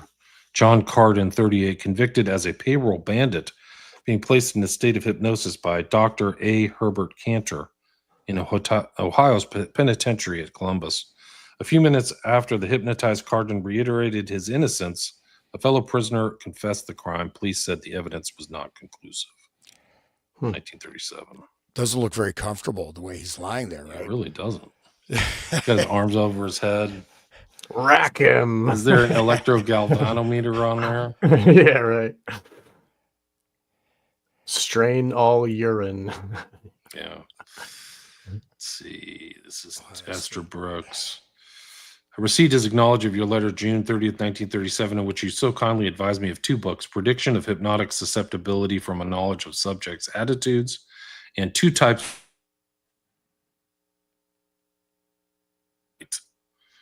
There's just tons of there's a ton of stuff people studying this in 1937. There's just no question about it. And this is Estabrook saying he had a conference of Dr. White at Harvard's Psychological Clinic in Cambridge. It seems to me he is doing perhaps the best work in the country on this particular phase of the problem. Stuff. Just to foreground this, prediction of hypnotic susceptibility from a knowledge of subjects' attitudes. So surveys, questionnaires, you know what I mean? Even marketing, there's a lot of this derivative, you can embed not just, Scientology, which is pretty over the top, but just even in general stuff, right? Take a personality test, or just fill out this questionnaire to get a job at AT&T, or whatever. You know what I mean? You ask you to fill out all these questionnaires. This is also can be a predictor of susceptibility or types of susceptibility, which is being done almost 100 years ago. Think of the levels now that they've got with the social media and all the digital everything. And do you want to take an IQ test or whatever? I don't know. Yeah. Take a personality test. I mean, imagine all that stuff. Crazy. So You this wanna is be like Sirhan, yeah. How did they find him? That's like one of the interesting. How did he get on their radar? Like that's one of the interesting questions, because he came from a super traumatic background. He was during the founding of Israel in 48. He was a Christian his family was Christian Palestinian. They were kicked out of their like house and bombings, and it was just colossal amounts of violence, like poisoning wells and all kinds of stuff. And he saw like all that. So I wonder if that's one of the purposes of destroying Gaza so much, is to make them all so traumatized that they can all be Grok the Clown, and their children too. Like the people that live in Gaza that survived are all children, right? if they make it, yeah, very much. Yeah. I I think wonder, so. It's probably on purpose. I don't know. Anyway. Let's see. Why don't we try this one? Anybody want to read 184? I can read this. 184. Yep, I can read. This is okay. Worth Distributors, Chemical Products. They've got a fancy. No, I'm on the wrong one. Oh, that's right. That's right. Manufacturer agents. 183. Yeah, so this is a chemical company this is from their letterhead, Chemical Products, manufacturers agents. So, dear Mr. Hoover, you and your department could never have made the unique progress which is profoundly appreciated by all thinking Americans if you are not desirous of increasing your means that are instrumental in coping with the everlasting problems that are constantly confronting you. I am aware of the fact that you are pressed for time, and therefore I shall state my case briefly. Since 1927, this writer has hypnotized 1,068 different persons and has carefully observed the reactions and behavior in general of the persons in such state. I have intensively and extensively studied a great deal of the psychological and psychiatric literature dealing with the problems of hypnotism. Being wholeheartedly and intrinsically interested in these problems, and moreover getting some unique results such as breaking up different habits, I sincerely believe that research work in this field, which is in its infancy, could be put to great advantage to your department. You're indubitably acquainted with the fact that a person never lies in a state of hypnosis. This fact alone, in my opinion, is obviously of great importance to your department. Briefly, herein are salient data concerning myself: BS, Colorado State College, postgraduate work, 1 full year at University of Kentucky, AM in psychology at the University of Missouri. At present, I'm employed as manager of the company using this letterhead, but I am unhappy in this work. I would welcome very much an opportunity in some way to become affiliated with your department, putting some concrete use to my experience and knowledge of the psychology of hypnotism. If your department is not interested in such research work, I shall appreciate very much if you could refer me to any organization that may be interested in a psychologist who has had considerable experience with hypnotism. Thank you very much in advance and beg to remain truly Mr. Robert Pepper. Dr. Pepper. Wow. So, I mean, they keep stating a person never lies under hypnosis. They say it like it's true. And it's part of their basis of understanding all of this stuff. But is that true? How do they know that? Like they say it like it's a fact. Oh, you remember, no one ever lies. It's like something that they've trained into them to say. It's like, this is, you know what I'm saying? How could they have never lied when they're turned into a chicken on stage? How is that not a lie? It's a human. Why are they a chicken? You know what I mean? Right. That's a lie right there. Like, anyway. Let's see. Anybody want to read this one? This is between Esther Brooks and Hoover. This is 186. Go ahead. Mine. Just one thing, this Robert Pepper guy, I tried to look him up, Dr. Pepper, right? Sergeant Pepper, but Right. I can't find anything on him. He seems to be just sort of, an anomaly, so, or whatever. And pepper is the black as opposed to the white, So, okay, this is 186. Harvard University Psychological Clinic, Cambridge, Massachusetts. Dear Dr. Estabrooks, I have just been looking for the results of Dr. Sevech's experiments in retaliation to hypnotic susceptibility, of which we spoke on your recent call here. As we were able to obtain only 9 subjects who had been tested for hypnosis, it is, of course, impossible to be greatly impressed by coefficients of correlation, but the results are so encouraging that we are going to continue the investigation next fall. You remember that Sevech, I don't know how to pronounce his name, measured the duration and extent of the involuntary rising of the arm when a weight which it had been supporting was suddenly removed. Between hypnotic susceptibility and the duration of rise, we found with our 9 subjects a correlation, and the duration of rise we found with our 9 subjects a correlation of not 0.71, negative 0.71, and with extent of rise 0.15, extent and duration show a positive correlation of 0.48, and a composite rank order in which both are included correlates with hypnotic susceptibility at 0.58. It seems possible that we have here a valid way of estimating hypnotic susceptibility by a technique which is wholly free from resemblance to hypnosis or suggestion. So that's the undetected part, right, they were looking for. Of course, we are anxious to use a great many more subjects before we congregate ourselves on having discovered anything. Congratulate ourselves. I thought, however, that you would like to be informed of even these slender indications. With best wishes, signed, sincerely yours, Robert W. White. Right. So that's this connection. They're networking. Esther Brooks with Hoover, also with Harvard, right? So this is kind of like the precursor leading up to 53, right? But they found a mathematical way of measuring how susceptible they are with this arm thing. And if anybody's done that, like they hold a heavy book out straight on their arm and then they lift the books off, your arm rises. I don't know, they used to do that in elementary school, like, ooh, look how weird. That's true, it happens. But then they can manipulate that, the amount of rise to the arm.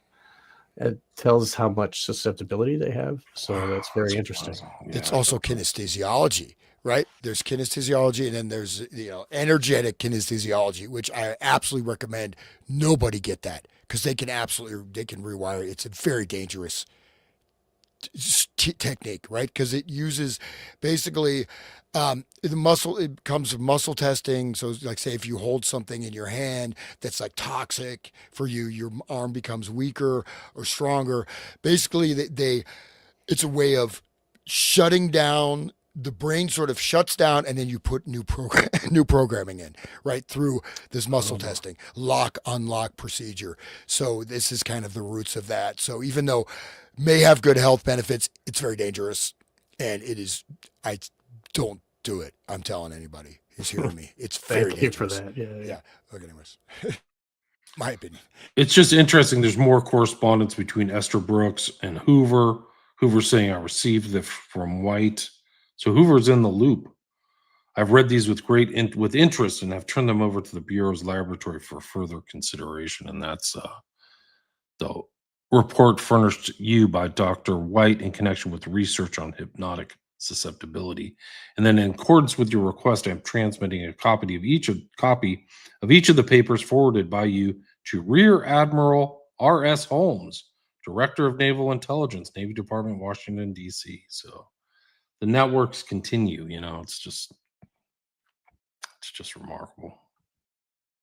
Scientology, right? He has a Navy connection there. Yeah.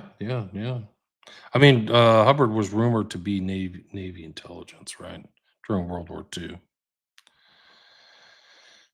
Adaptation of the tensive sense. What do you think? That Sea Org shit is all trauma-based mind control. You know, the Sea Org, how they're out in the ocean where there's no laws, and they sign away their soul for 1,000 years or something.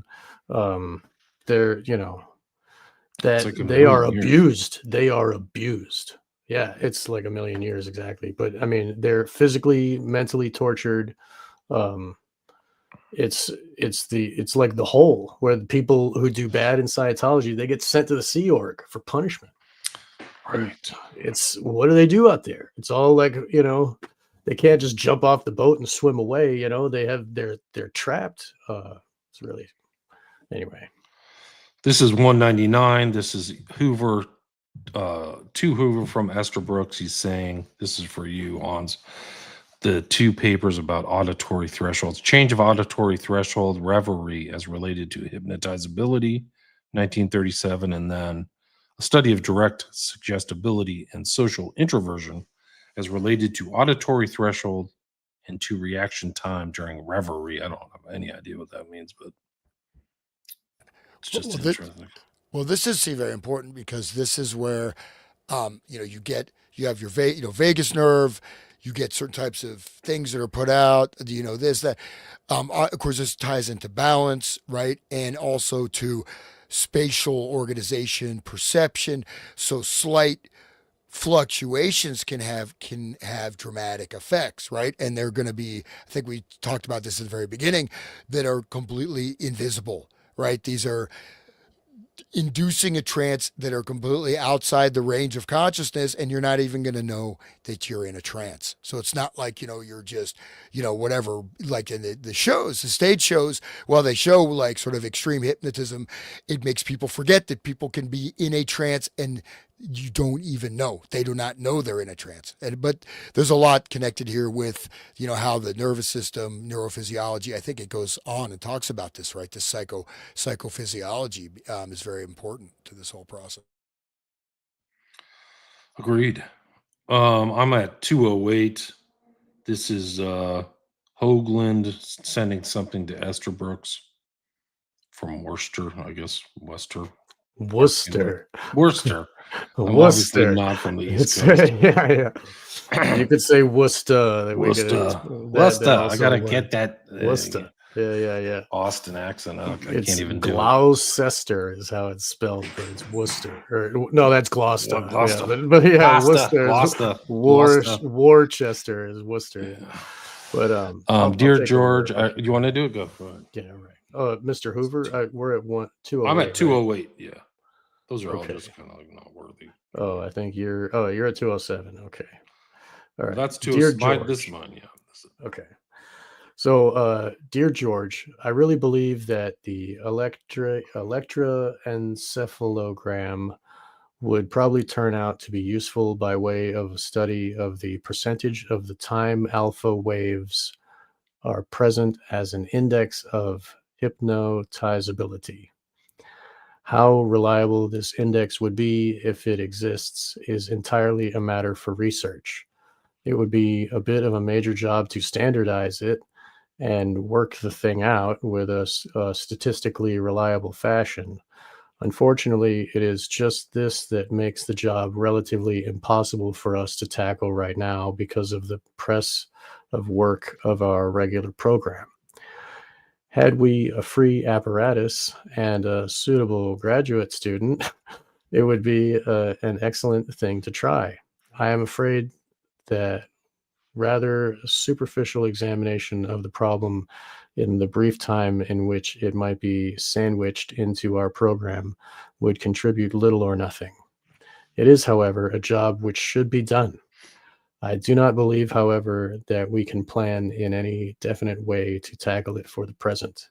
As ever, Hoagland. Whatever his Gotcha. first name is. Hoagland, I think is Hoagland, yeah. Yeah. Here, you Noticed want that, to read like, this next one? just to chime in real quick, the use of brain states, right? So we think of, biofeedback and all this coming in the Right. 70s. This is in the 30s, right? So EEG actually was around since like 1912 or something like that. Initially used on dogs. So, anyways, yeah. So is that the same thing that the girl was getting the test from in that Eyes Without a Face, where they were like testing her and they had the thing with the paper going and making the lines? Is that Yeah, was that because she had the thing on her head that was Yep. reading the okay. Yeah, it reads the electrical activity through, and it's sort of similar to the galvanic, like the skin thing, but it Right. shows different brainwave states. And I'll tell you the truth, like now I've sort of come to doubt a lot of these different things. But basically, just in case people don't know, you think it's alpha, beta, delta, theta, right? But it's actually beta is your normal, Right. supposed to be your normal conscious brain activity. Alpha state is more sort of a dreamlike, daydreaming state. Then you go into much almost like very deep, deep states of more like relaxation, etc.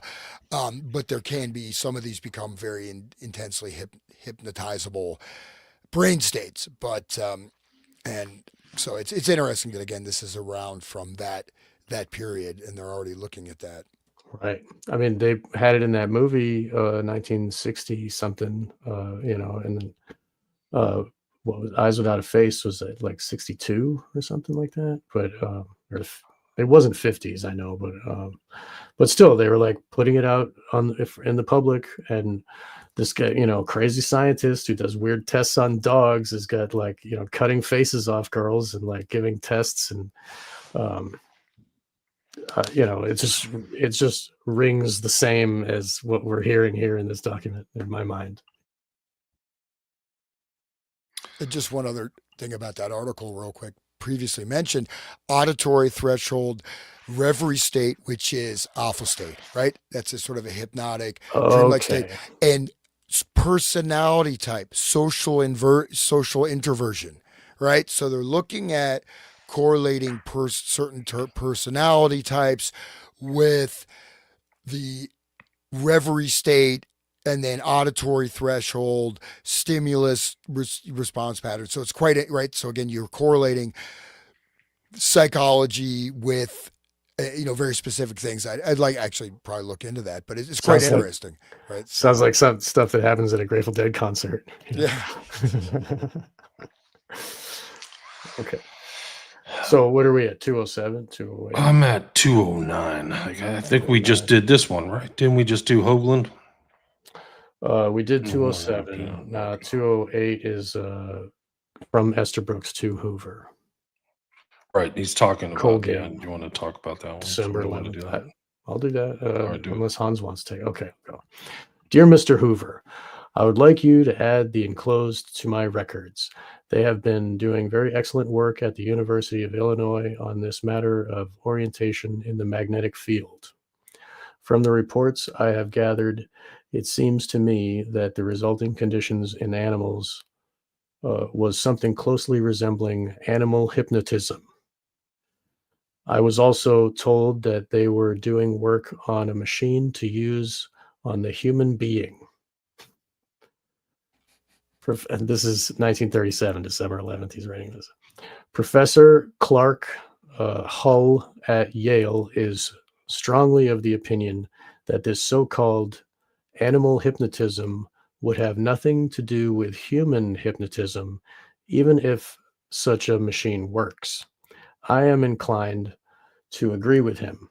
However, I think you should know that the individuals who are responsible for this research at the University of Illinois are apparently the kingpin is Dr. W.E. Burge, University of Illinois, Urbana, Illinois. He appears to be out of town quite a lot, and I would suggest that perhaps it would be easier to contact Mr. P.G. Kruger if you wish to do so on this matter. Cordially yours, Esther Brooks. Copies destroyed 1964. So something survived. There's all these receipts and stuff. Let's see. There's one that I think is just interesting and maybe a little bit ahead, but this is page 212, just to show his stance. I think it's great, if you don't mind. I'll read this real quick. This is George Estabridge to Hoover. I wish to thank you for the copy of your address on public duty and law enforcement. Frankly, I think your reactions on the parole situation are very much to the point, and someday the American public will probably be educated to the point where it will no longer tolerate this sort of thing. It would be so much simpler if we could just run in an iron-handed dictator who could handle all these things as they should be done. Unfortunately, if we look at the European situation, that doesn't seem to be such a good idea either. I guess the whole thing is just a question of education, and it isn't easy to education 120 million, especially when very powerful forces don't see eye to eye with your educational program. Sincerely, cordially yours, George Estabrook. Wow. So instead of a dictator, they gave us public schooling, and they're going to have the same result in the end, right? He's saying iron-handed dictator, and notice he says education. So we're not talking about a process of education. You're talking about mind control, stamping, yeah. 120 million. So education, it means like this is like a reprogramming. You're reprogrammed. You're walking out of there. You're not the same. It's like, you know what I mean? It's like the Pink Floyd video, another brick in the wall, right? Literally to education. Like this is like, it's like, you know, it's not to educate. No, to education, like permanently, like you are now educationed.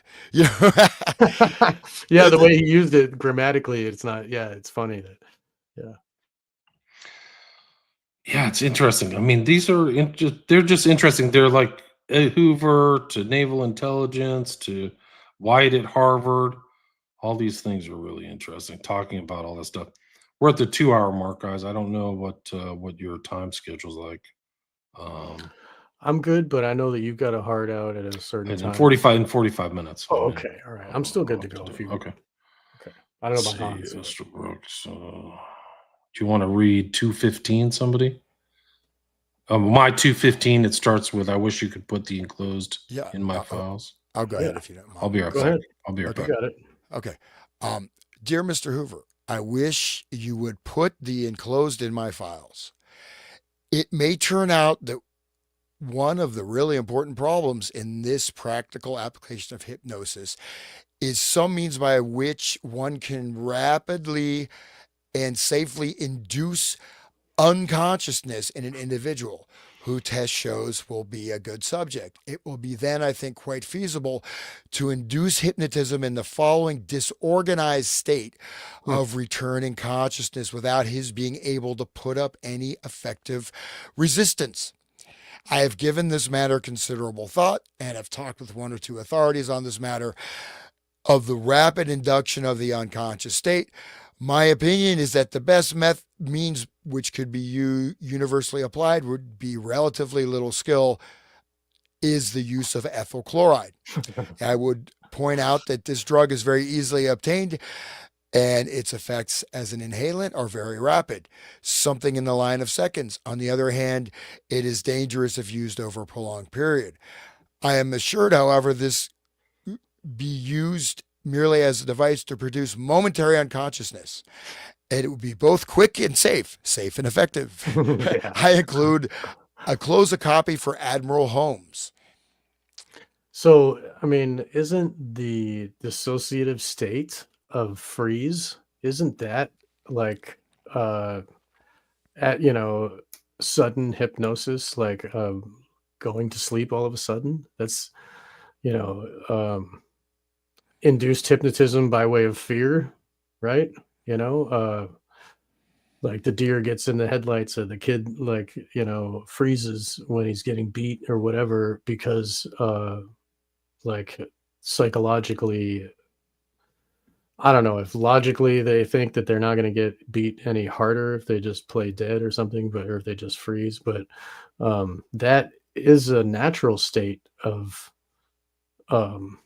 sudden disorganized unconsciousness, right?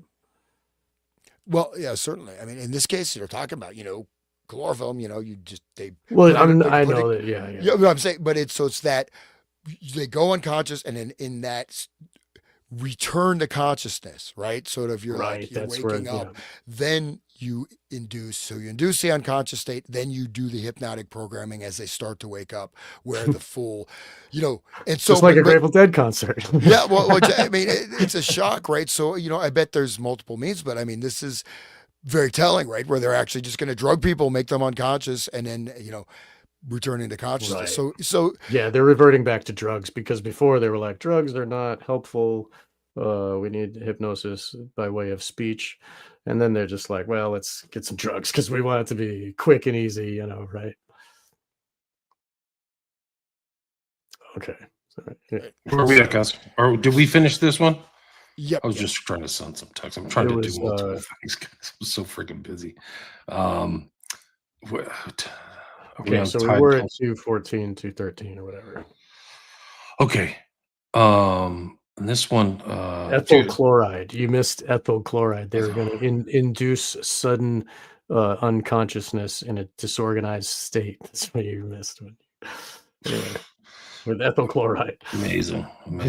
I think this is interesting too because it involves Hoover and Tolson. This is March 24th, 1938. So we're kind of moving forward. Continued interest in the Federal Bureau of Investigation by administration. It is most encouraging, I assure you, to receive approbation from such outstanding community leaders as yourself. And I did want to thank you for your kind words, J. Edgar Hoover and Clyde. So he's an upstanding member of society. Oh, man, this is a good one. To Tolson from Esther Brooks, March 11, 1938. Dear Mr. Tolson, I wish to thank you for the copy of your letter to Mr. Galt, also for the Law Enforcement Bulletin. Permit me to congratulate you on the accuracy with which you state the problem. Speaking as a good Republican, I can really say that I have the greatest admiration for Mr. Hoover, and I'm particularly impressed with the support he gets from Cummings. As a matter of fact, that particular combination does a good deal to uphold my faith in government at a time when, frankly, I disagree with a considerable portion of the administration's program. Keep me on the mailing list. I'm still a statist, you guys. I still believe it all. Yeah. It's crazy. I mean, it's these people, they're hypnotizing others, but they themselves are hypnotized. It's like, oh, I'll work for the government. Yeah, I'll do whatever you say. This one is quite interesting. This next one, right? Because receipt is acknowledged of your letter of May 27th, 1938, concerning the article which you have recently read on the Malay disease latte.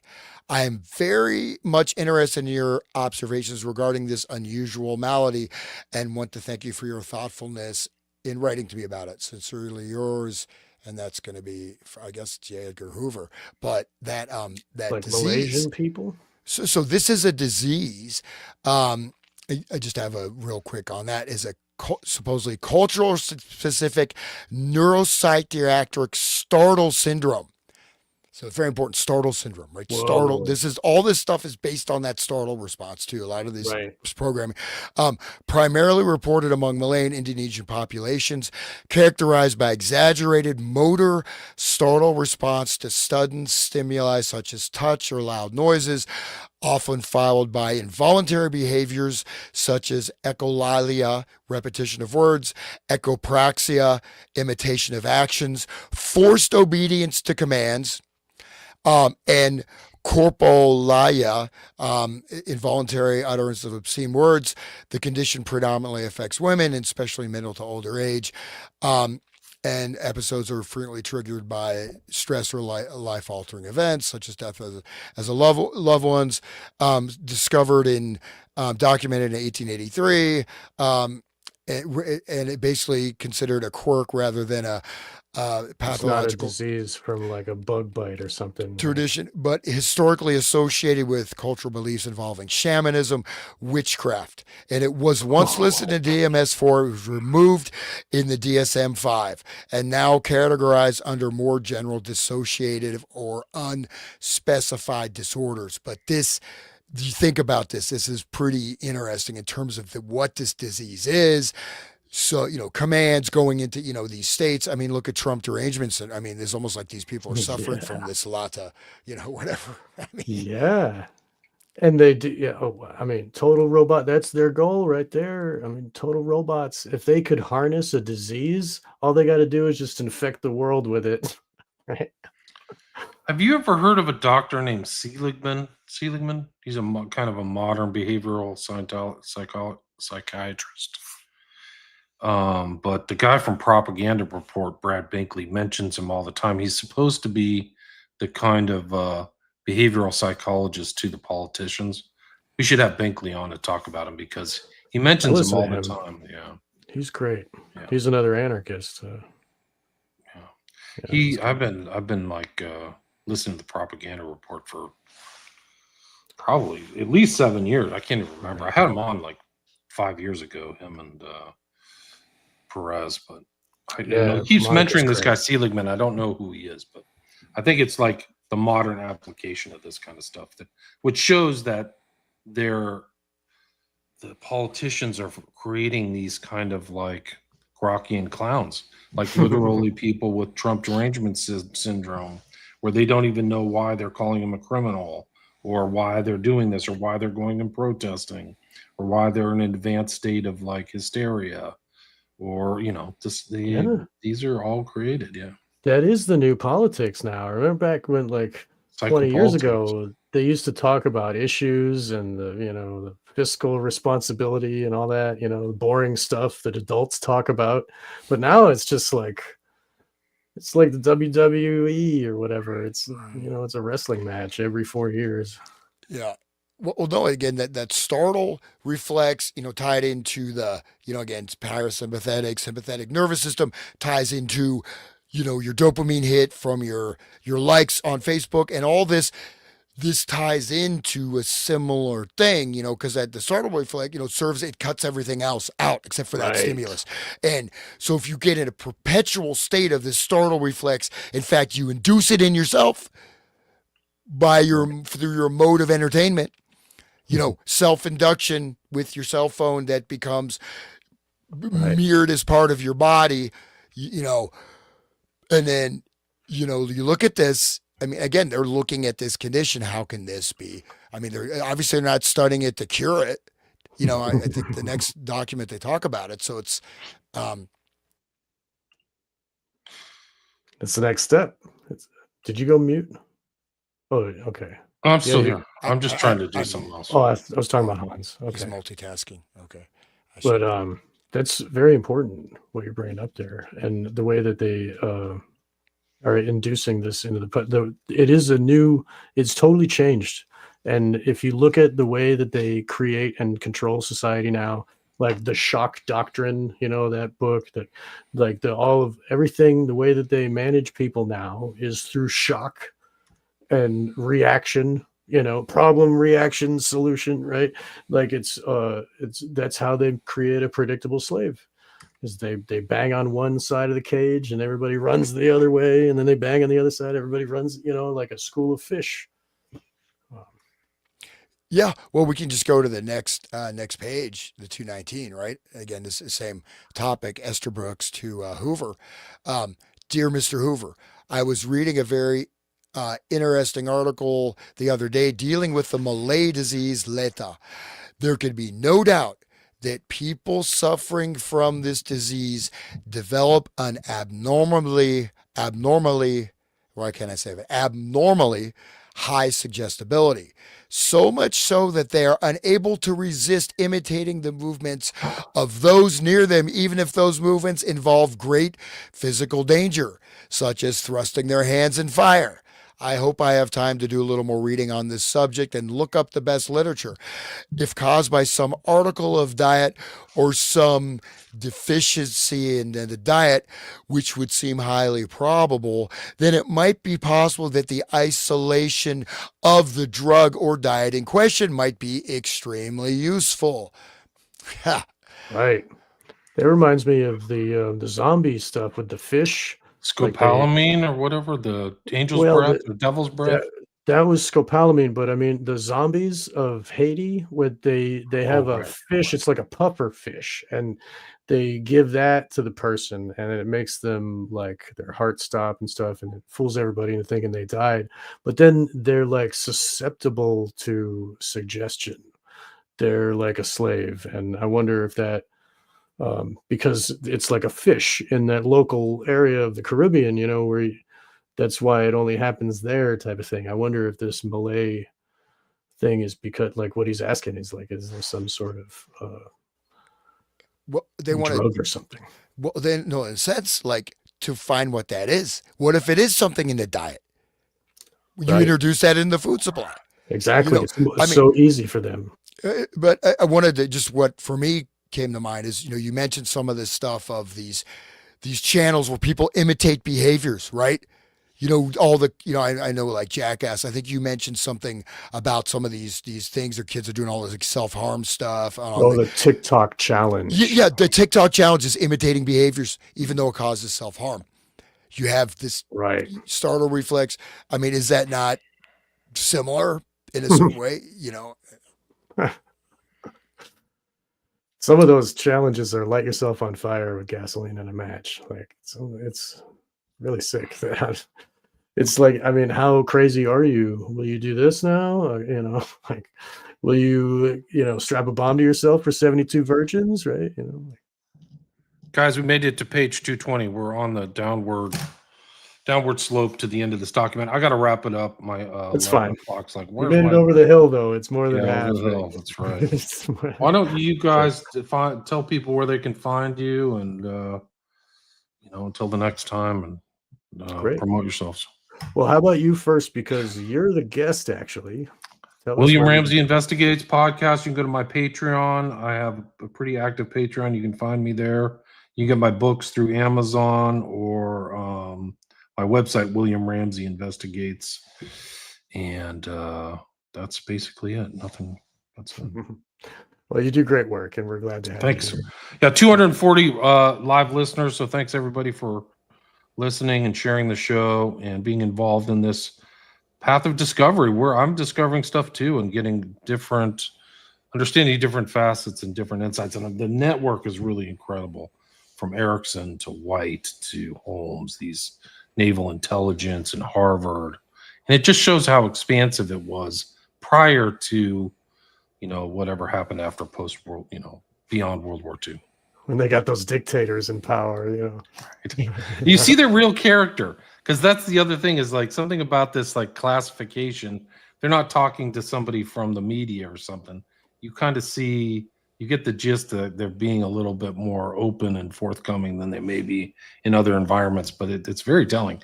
Erickson's like a real piece of work. Brutal. I think they got him keyed up right. Only the most brutal work for the government, Right. Those are the ones. And it goes back to my beginning statement of this episode. Larson says something bad about these guys, that they're trouble, and then he disappears, and these guys are all still communicating, right?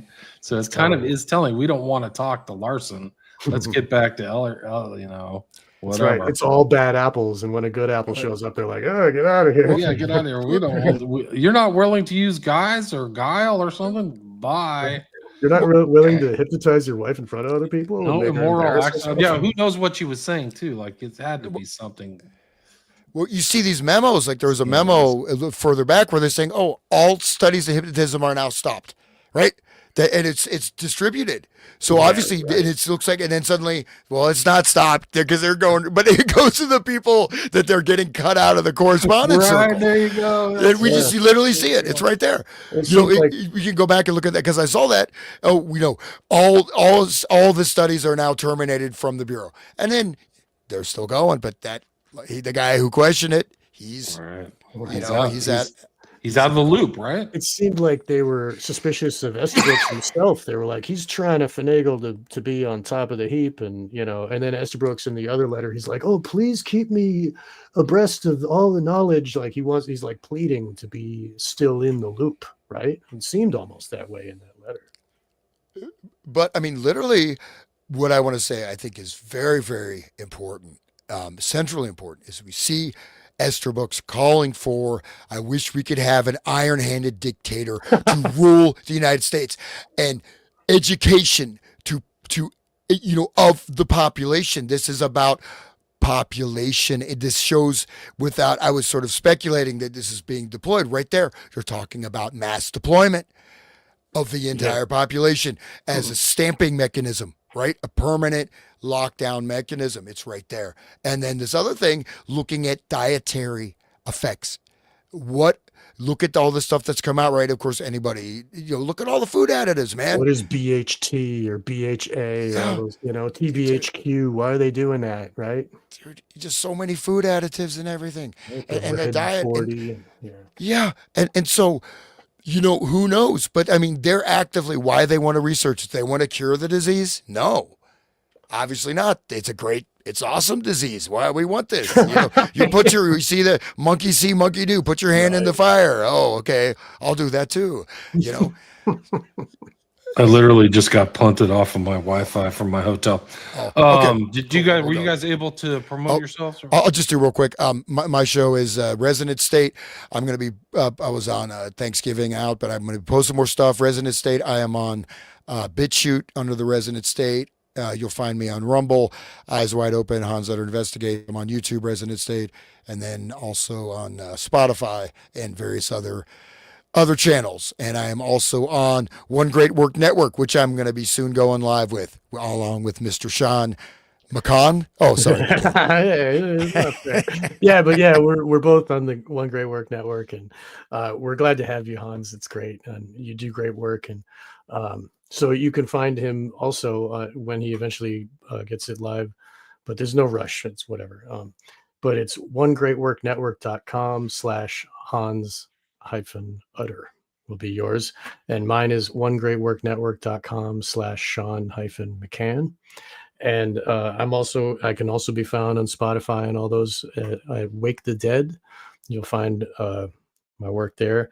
And I've got a new job, and I have like a lot of shows kind of backed up. Like I still have to post number 10 of this, and I recorded 2 more last night, last night and the night before. So there's a lot more work coming. So like, don't fret. I'm working as best I can. I got projects, so many projects, irons in the fire.